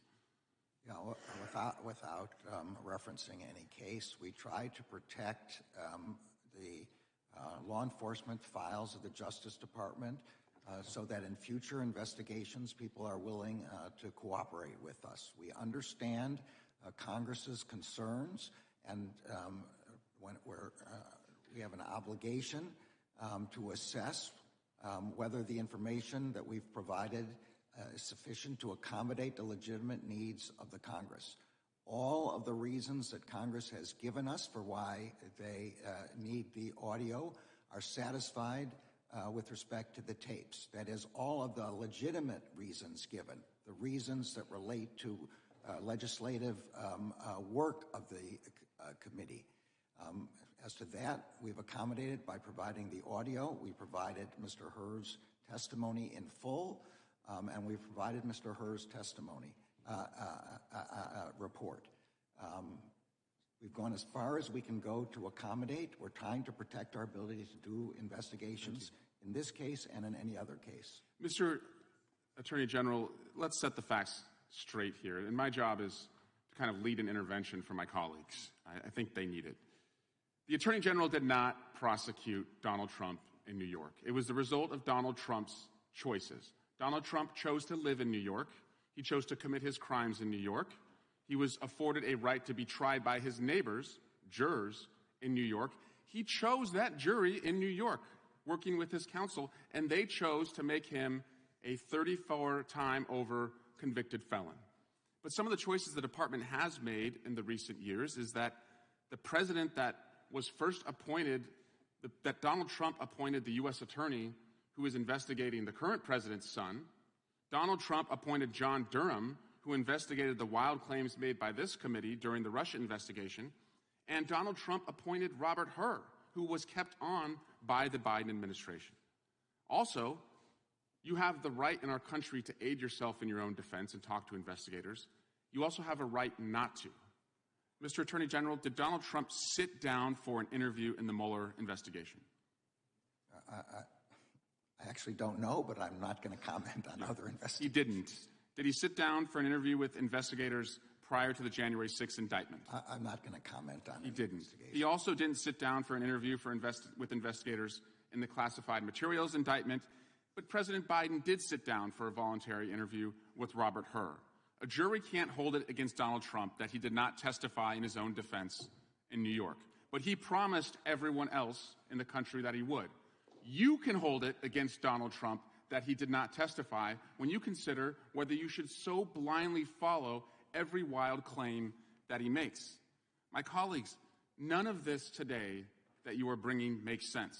Your inconsistencies, your hypocrisy, your sycophancy, unless you are in a cult. And guys, I'm starting to think you're in a cult. That is your right, but it's not your responsibility. I promise you that's not what your constituents would want. So if you believe in states' rights, except when a jury in that state convicts your nominee for president, you might be in a cult. If you claim you back the blue but want to defund the police when the police go to your nominee's house to retrieve national security secrets, you might be in a cult. If you're supporting a guy whose felony convictions prevent him from getting a security clearance, you might be in a cult. And if the guy you're supporting for president has felony convictions that prevent him from going to Argentina, Australia, Brazil, Cambodia, Canada, Chile, China, Cuba, Dominican Republic, Egypt, Ethiopia, Hong Kong, my motion India, takes precedent. Indonesia, Iran, Ireland, Israel, Japan, Kenya, Macau, Malaysia, Mexico, Morocco, Nepal, New Zealand, Peru, Philippines, Singapore, South Africa, South Korea, Taiwan, Tanzania, Tunisia, Turkey, Ukraine, United Arab Emirates, and the UK, The gentleman might from be in a cult. Kentucky is recognized for 5 minutes. I'm asking that the gentleman, I have unanimous consent request. gentleman has unanimous consent request. I ask unanimous consent to submit for the record an amicus brief by the former Attorney General Edwin Meese. Without objection? The question presented is whether private Are here. Ms. Slubber, do you make money for the people who work with you? Now it's on. Do I make money from people? Do you make money for the people who work with you? Are you helping them make money? A return on their investment? Indirectly. We certainly do an analysis of financial risks of climate change. Ms. Lamb, do you help the people that are your clients make money? Absolutely. Mr. Bienvenu, do you help the people who are in your pension fund make money? Absolutely. Over 20 and 30 years, our returns are in the 6 and 7+% range, in line with our assumed rate of return. And Mr. Bienvenu, are you fireable? Meaning if you don't make money, can the people you work for get rid of you? Absolutely. Ms. Lamb, are you fireable if you don't make money? Absolutely. And Ms. Lubber, if you're not providing advice that helps people make money, can they get rid of you? Absolutely. I don't understand why we're here, because you all, for the longest time, as long as I've been alive, and I'm the son of 2 Republicans, so I've heard this in my household a lot, you're the party of free markets. You believe that Democrats regulate too much, but you've hauled these 3 here to tell them you don't like how they're investing in the free market. You don't like how women make decisions about their bodies, and so you're banning abortions. You don't like how families make decisions to get pregnant, so you're banning IVF. And now you don't like when businesses invest in climate projects. And by the way, it's a little bit ironic because you have done nothing, as long as I've been in Congress, to mitigate against climate chaos. You've contributed by doing nothing to make the risks higher. These folks go out and, in their own investments, mitigate against the risk, make money for the people who work for them, and now you're saying they shouldn't do that. I want to talk a little bit about CalPERS because as I was reading Mr. Bienvenu, in the 2022-2023 year, CalPERS returned 6.1%. Is that about right? That sounds about right. Did you know that the largest pension fund in the state of Texas is the Teacher Retirement Fund of Texas? I believe that's right. Do you have any idea what they returned for their pensioners with an anti-ESG approach in their investing? Candidly, I don't. We focus on our own fund and our own liabilities, and everything that we do, our liabilities are different from others, and we focus on our fund. 3.85%. So everything is bigger in Texas except the return on their pension fund because of their anti-ESG policies. Maybe they should be listening more to you and your strategies, Mr. Bienvenu. I also want to just ask Mr. Bienvenu, because I've heard all these allegations that you all make up a climate cartel. Who are the people in your fund, Mr. Bienvenu? Like, who are the pensioners? Where do they come from? It's the hardworking firefighters, police officers, and public servants of the state of California. What are some of the other jobs? It's people that work at schools, not the teachers, but the people that work at the schools. Janitors? Janitors, okay. Corrections officers, people that work at the various state departments around the organization. And by the way, I'm a pensioner. Right. So you and firefighters and police officers and janitors and hardworking correctional officers in California, and Miss Lamb, who, as a woman, goes into essentially, the lion's den of a male-dominated finance industry, starts her own business, and you all make up a climate cartel that's going to take down the oil companies? Am I tracking that right for my colleagues? If anyone wants to jump in here. Their lack of jumping in, I think, reflects the absurdity of the allegation. And I yield back. Gentleman yields back, and now recognize Mr. Van Drew for 5 minutes. Without objection. Gentleman from California is recognized. Just a show of hands for anyone in the room who hung out with a felon today. Hey guys, probably want to get your hands up if you were hanging out with convicted felon Donald Trump. I don't think anyone on our side did. But that's why we're here. Ambassador Eisen, what city did Donald Trump commit his crimes in? In New York City. Where were the jurors drawn from for Donald Trump's trial? From Manhattan. Did defendant Trump have a say in picking his jury? I was there for it. There was a vigorous voir dire. His defense counsel were extremely active, and I thought effective. And after that jury of his peers, his neighbors, deliberated, they had to make 34 decisions. 12 jurors, 34 decisions. What did they say? They decided 34 times that Donald Trump falsified documents to cover up his 2016 criminal election interference scheme. 408 straight times they said the word guilty. Now let's transfer or fast forward to another trial that took place recently. The president's son, Hunter Biden, he tried to plead, was not able to do that. He was found guilty, and actually I heard your side in Fox News celebrating the verdict, celebrating the idea that a jury of his peers found him guilty. So again, when it hurts their guy, it's a rigged jury. When it hurts the president's son, we celebrate the jury. I want to talk a little bit about judicial bias, because they've suggested that there's a bias that occurred in this case. Ambassador Eisen, in Donald Trump's other case, where he's alleged to have stolen national security secrets, who appointed the judge to the bench in the Southern Florida federal case? Unlike the special counsel in the Hunter Biden prosecution, who is a Trump holdover, David Weiss, that was a last-minute, referring back to our history, midnight appointment, you can call it, by Donald Trump of Judge Eileen Cannon. Are you kidding me? Donald Trump is complaining about bias in his case, and he's on trial for stealing national security documents with a judge that he appointed? Well, that's interesting. I didn't hear any of you all talking about that. Well, let's talk about the Supreme Court, who's deciding whether he has absolute immunity and can send the Navy SEALs to kill any of his opponents, as he alleges in his arguments that he can do. One judge is flying an insurrection flag in solidarity with the insurrection on January 6th that tried to overturn Donald Trump's loss in the 2020 election. Another judge's wife was at the president's speech on January 6th, right before the insurrection occurred.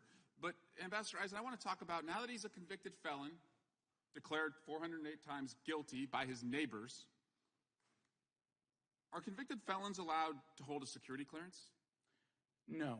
Are convicted felons allowed to serve in the military? No. Are convicted felons allowed to visit most countries? There's a long list of countries they cannot visit. And typically, the terms of probation for a convicted felon, do they allow you to hang out with other felons? That's prohibited. There are other prohibitions, such as gun ownership. That's probably going to be a problem if your friends are criminals like Paul Manafort, who was Donald Trump's former campaign manager, Vice Chairman of the campaign, Rick Gates, aide to the campaign and convicted felon Roger Stone, former White House aide, also convicted, Peter Navarro, Steve Bannon, also a convict, on his way to jail soon, former National Security Advisor, also a convict, Michael Flynn, and his accountant, Alan Weisselberg, currently in custody right now.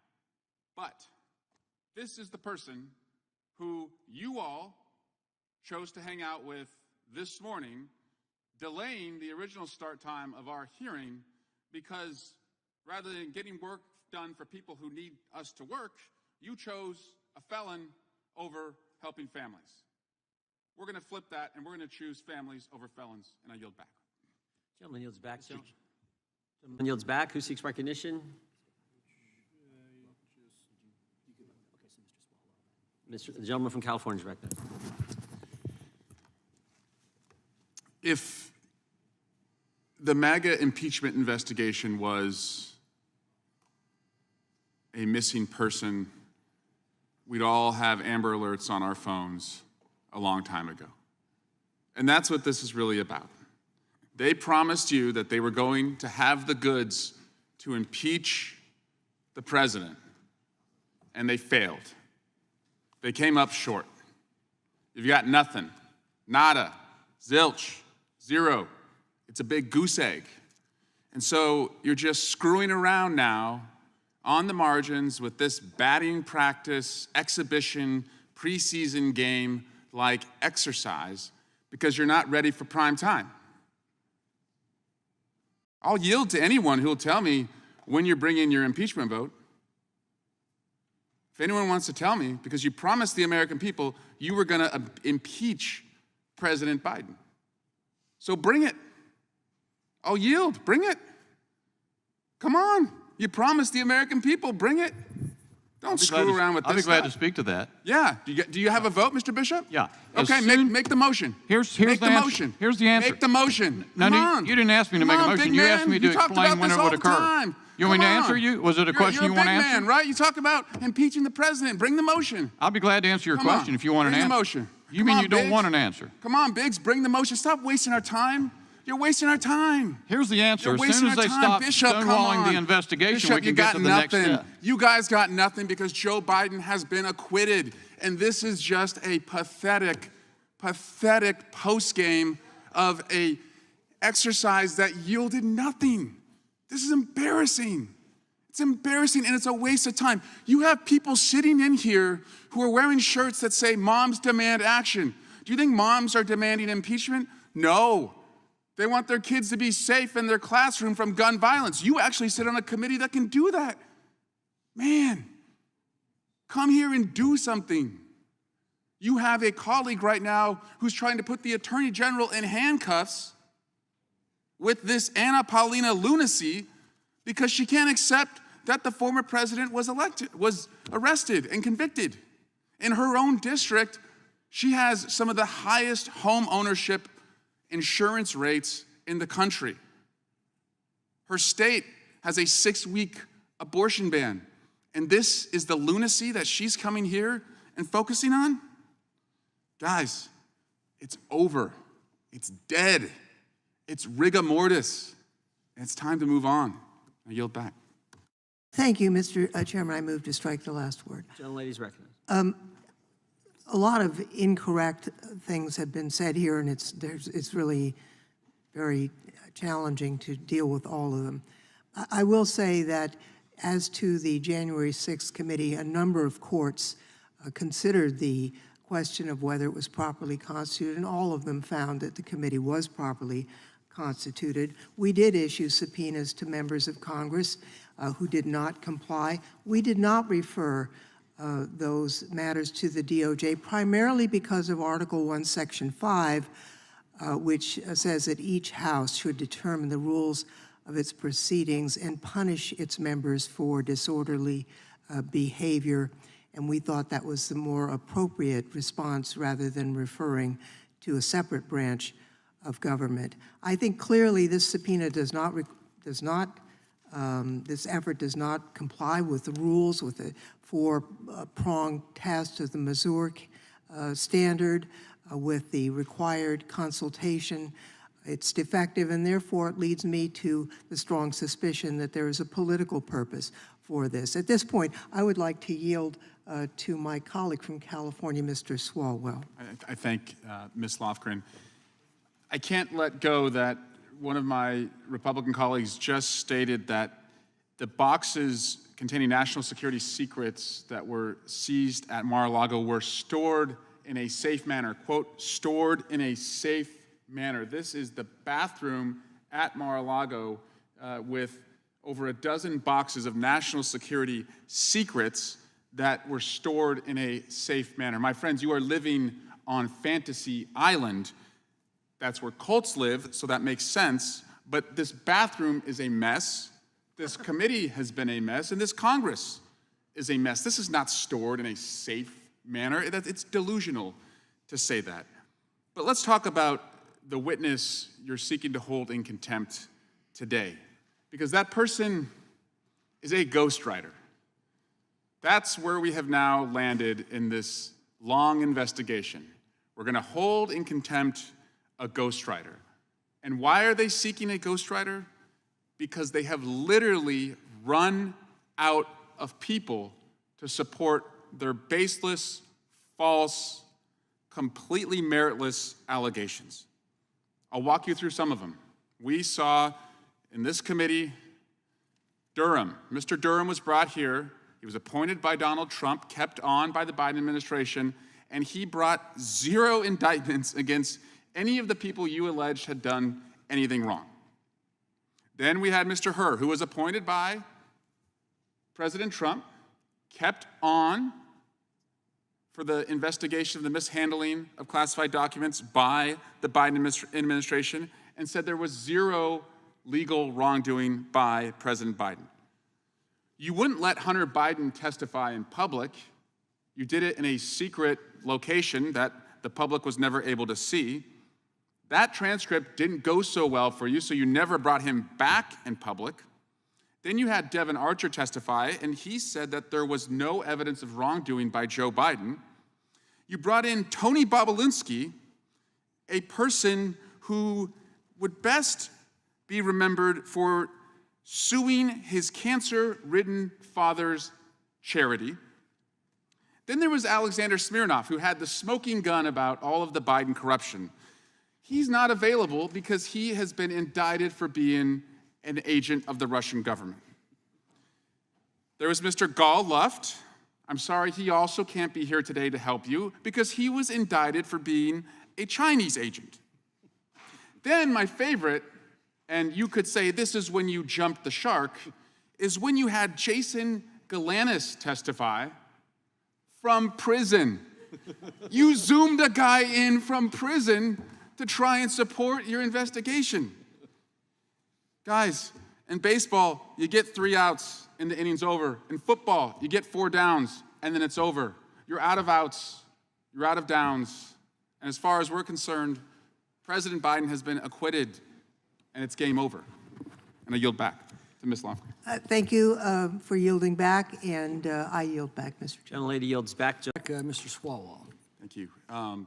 Shapiro, thank you for joining us today. I think it is important that you're here as one of the leading conservative voices in the country. And the country has, in the last couple weeks, talked a lot about and Googled Project 2025. It's one of the most Googled search terms right now.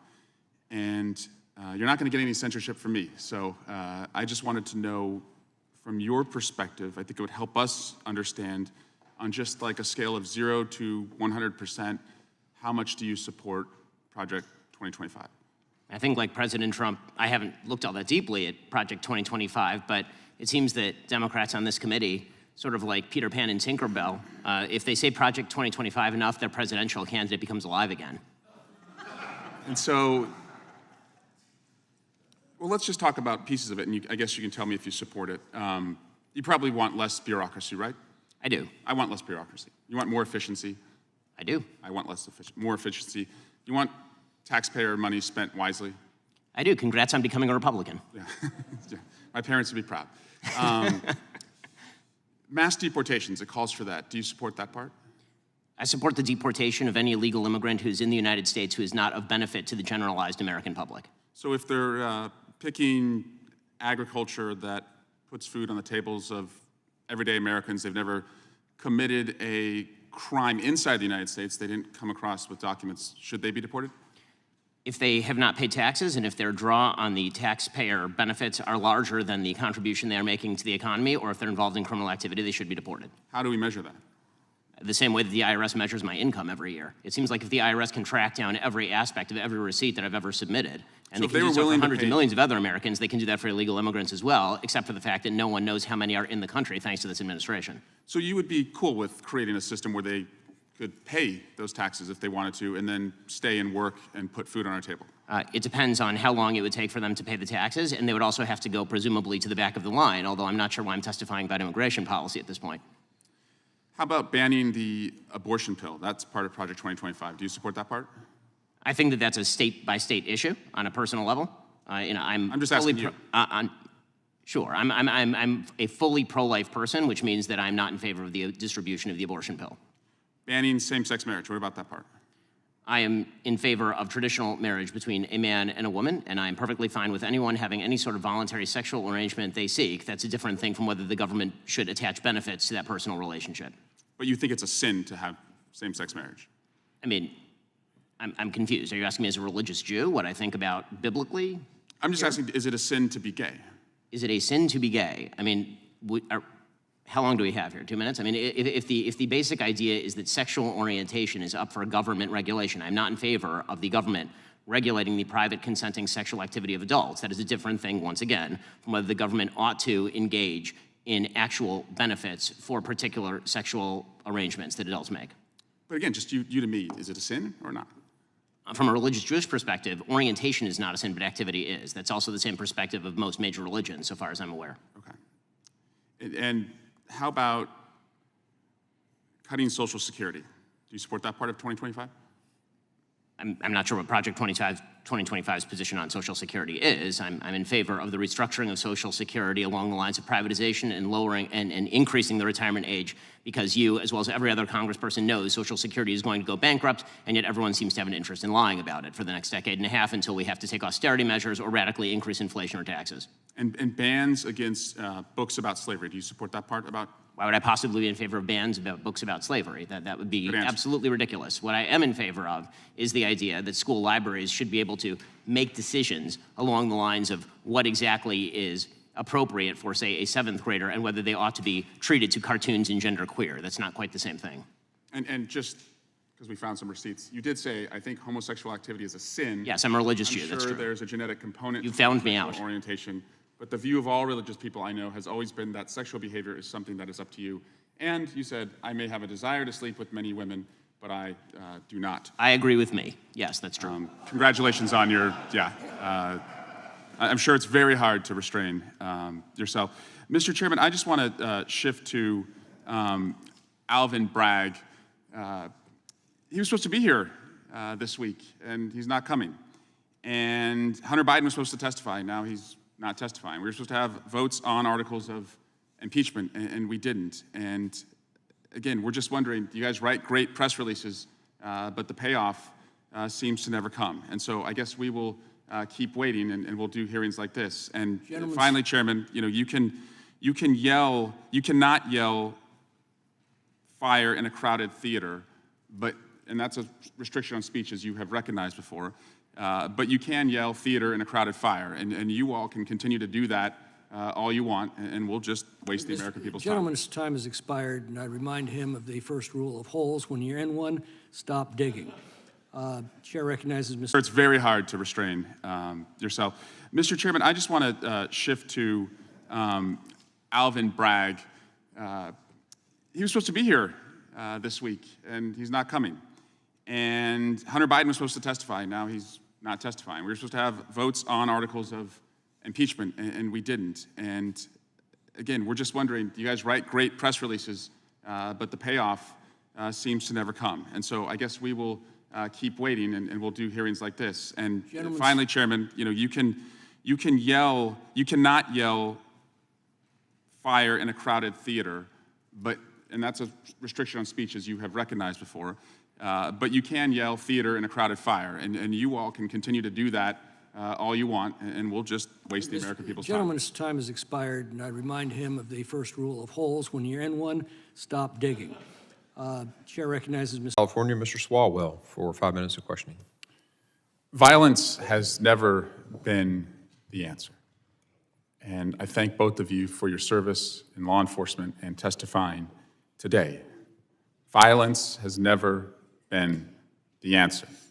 Not on a certain day in January, and not on a day in July. I remember I was 12 years old, and my dad, I was on the way to school on a cold day in January, and my dad, who was a cop, stopped me as I was about to leave, and he wanted me to watch the television. His guy had just lost a presidential election, and some young kid from Arkansas was about to be sworn in as the new president of the United States. My dad was burned.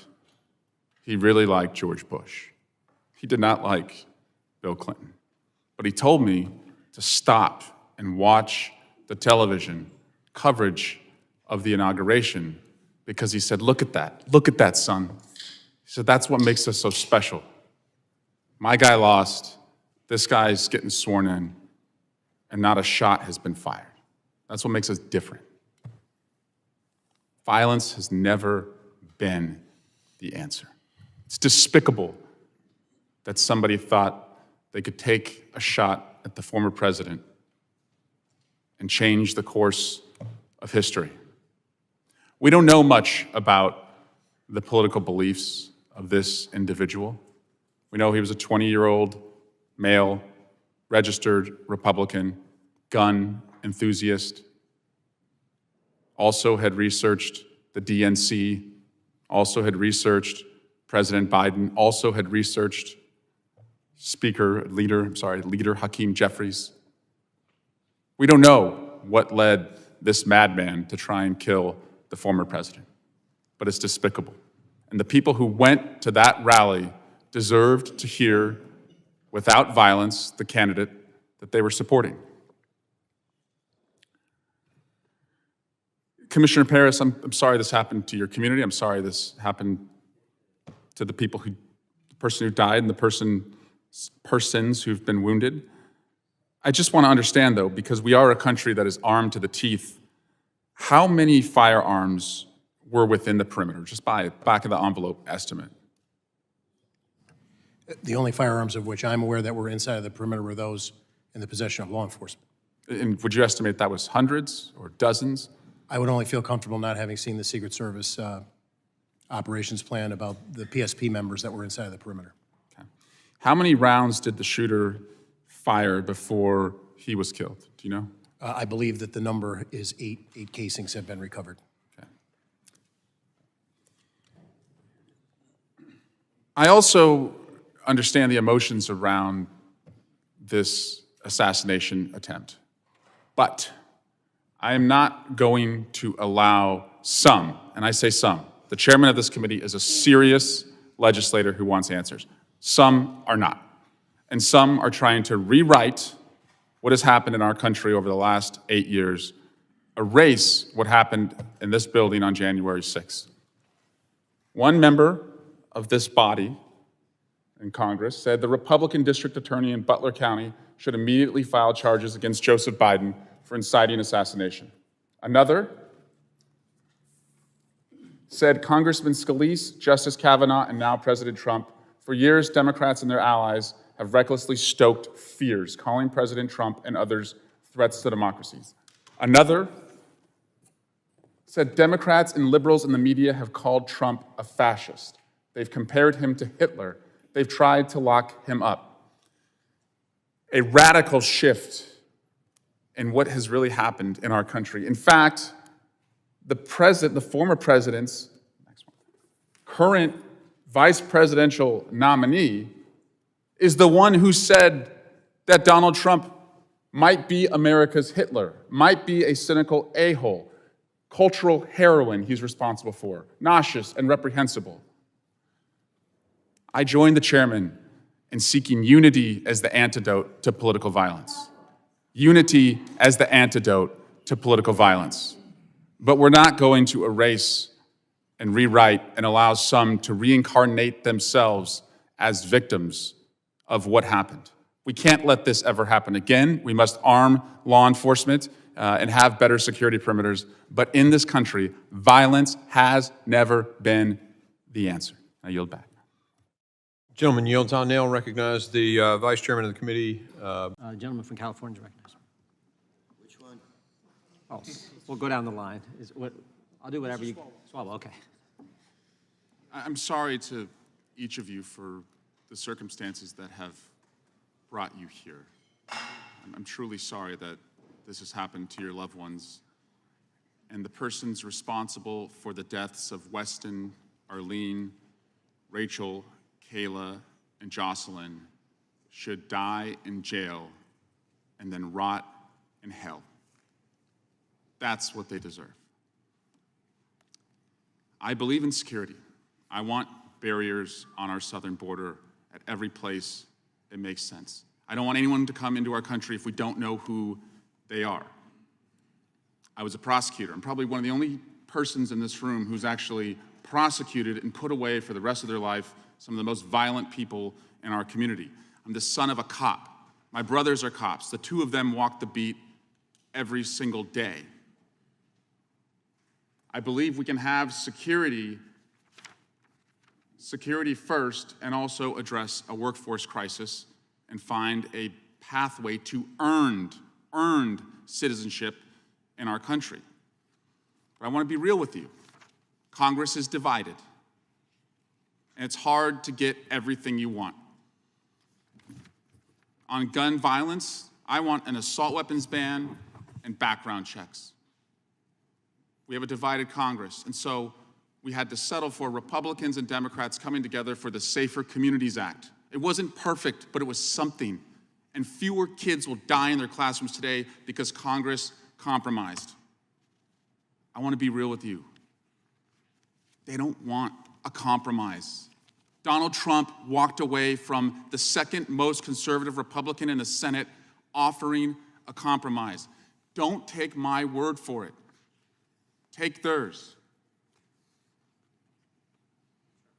The border is a very important issue for Donald Trump, and the fact that he would communicate to Republican senators and congresspeople that he doesn't want us to solve the border problem because he wants to blame Biden for it is really appalling. But I would acknowledge President Trump failed, along with Republicans. They failed in 2018 to actually move a border security bill to tighten this so that we weren't dealing with this crisis right now. We all felt that border was a complete disaster, myself included. First, there was an effort to make law, which requires you to deal with Democrats. And then a number of our members thought it wasn't good enough. And then our nominee for president didn't seem to want us to do anything at all. It's your colleagues in your party, sir, who torpedoed this, who didn't get the facts right on what you just outlined was in that measure. They killed it. Ironically, not Democrats. Right.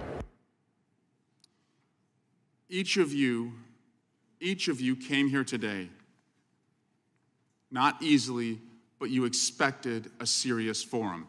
You are serious. This issue is serious. They are not serious. The chairman yesterday tweeted, the chairman yesterday tweeted, when President Trump was in office, the border was secure and illegal aliens weren't eating your pets. He also then tweeted, again, knowing that you're going to come here to talk about your loved ones who were lost, you would expect some seriousness, some gravitas, respect for the people who came here. What in the hell is this? The chairman tweets, protect our ducks and kittens in Ohio because he goes down some crazy rabbit hole, completely debunked that aliens are eating pets? My God, are you okay, Mr. Chairman? Because last year, for a very long time, you tweeted and promoted Kanye West as he was calling for genocide against the Jews, and you kept it up. And now, when we have victims coming here, you're tweeting this nonsense. I don't know why you would do this. I hope you're okay. I don't know if the aliens who are eating your ducks are in the room with us right now, but Mr. Chairman, this is a serious issue. These people have loved ones who have been lost, and you tweeted this. So I am sorry that you came here expecting seriousness. You are serious. They are not, and you deserve a hell of a lot more than what you're getting from them. And I yield back. Gentleman yields back. The gentleman from Wisconsin is recognized. Thank you very much. I hope you appreciate the drama that just came out here. We passed a bill called H.R. 2. North Carolina is recognized. Thank you, Mr. Chairman. My objective in my 5 minutes, which is not much, is to hear from the moms. But before I do, I just want to take a trip down memory lane. Kate Steinle. Does anybody know her name? Kate Steinle. She was used to be a stark outlier. She was shot on a pier in San Francisco in 2015. It was accidental, I think they said. It was sort of an occasion, sort of a freak encounter with an illegal alien. Now we have a hearing in front of us today in which I think I counted 5 dead. I think I got 4 brutal sexual assaults, a couple of those children. And Laken Riley's murder seems to sort of have announced this new phase. In my own community, a Guatemalan was arrested in rural Gaston County on an Interpol warrant for a child rape. A Honduran was charged with murder one in Mecklenburg County, Charlotte, where I'm from, arrested in Houston. In July, a Honduran illegal 18-year-old with a 16-year-old undisclosed identity went on a random shooting spree in Charlotte, North Carolina, killing one person, injuring a number of people. It was an MS-13 gang initiation, we heard. We're hearing about Aurora, Colorado apartment buildings being taken over by local Venezuelan gangs. Eric Swalwell can laugh about it if he wants to. He thinks it's funny, but you're hearing reports, a guy standing in front of a city council talking about migrants, Haitian migrants, dumped like 20,000 of them, dumped on one small community in Ohio, picking up ducks to eat and killing cats to eat them. I don't know if it's happening or not. We'll find out. They denied the Aurora thing at first, right, too. Witnesses have come before committees I've been on, and they've talked about hyper-violence. To the ladies, to Ms. Lopez and Dr. Mendez, with all due respect, conditions are not the same in the United States as in the countries from which people are fleeing. That's why they're fleeing. If you replicate the conditions in those communities, what will you have solved? Where will people flee? So here's the thing. When I was elected in a special election in September 2019, in October I went to the border, and it was calm and quiet. There was one asylum seeker at the port of entry I went to, because in May all hell had broken loose. And the Trump administration had responded with the migrant protection protocols, remain in Mexico, and it crushed the number of people coming in. It stopped the overwhelming flow. So the question I have for the moms, and I'm going to ask you one by one, do you think it's getting worse? And do you think it can get even worse than it is now? Ms. Nobles. Yes, most definitely. We're seeing more and more cases every day, a lot, way too many. Ms. Fundner. Yes, absolutely. Fentanyl is just, every year it gets larger and larger, the deaths. I mean, this is on American soil. We have 300,000 people dead since 2021 under the Biden-Harris administration, and it's just growing, and we expect it to be much bigger this year. Now, we have reports that they're underreporting right now, and I'm not surprised because it's embarrassing. But yes, absolutely, it's getting worse. It is 100% getting worse. Ms. Moran. Yes, I think that if things continue, we're going to have a war on our soil. I think that this is a security risk for our country. And the reason why I think that is because people are turning a blind eye to what's actually going on, and that allows these unvetted criminals to come into our country, set up camp in all different states. I was just telling one of the gentlemen here that I was at the border. I met some folks at the border. I saw who lives at the border. I was also up in New England a week ago, and I was surprised at the amount of immigrants from the Congo and from Sudan and from South America in northern New England. That's unheard of. In Massachusetts, they've spent over $1.5 billion in order to... I want to save about 30 seconds for Ms. Nungaray, so finish that. All right, but yes.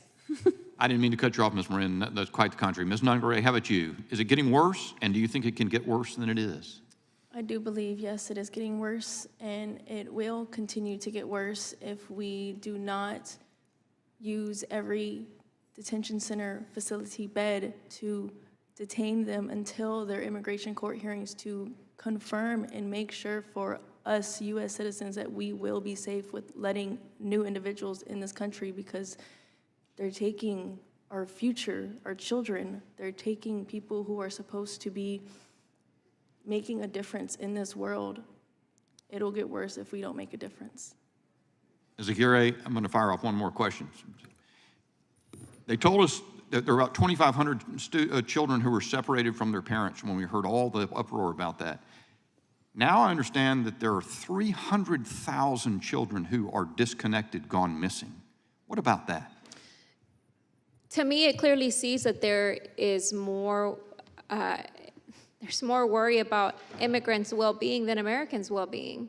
And that's troubling because they rather comfort migrants by not putting them through the process of getting them vetted, and that means staying in a detention center while that vetting process is taking place in an asylum hearing, right?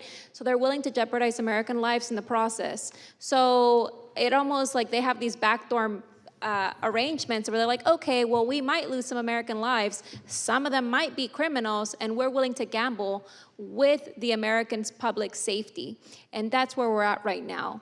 Because people need to understand that I personally am not against migration. I am against unvetted migration because, as you said, these migrants are fleeing from something, and here we are creating the same environments here in United States soil that they're fleeing from. You know, it's astonishing to me how many of these victims are actually also asylum seekers that are victims of their own migrants that are there with them in these groups that are being housed together. And it's very troubling to me because it's not good for anybody. I join you. I think it's getting worse, and it can get worse. Mr. Chairman, I yield.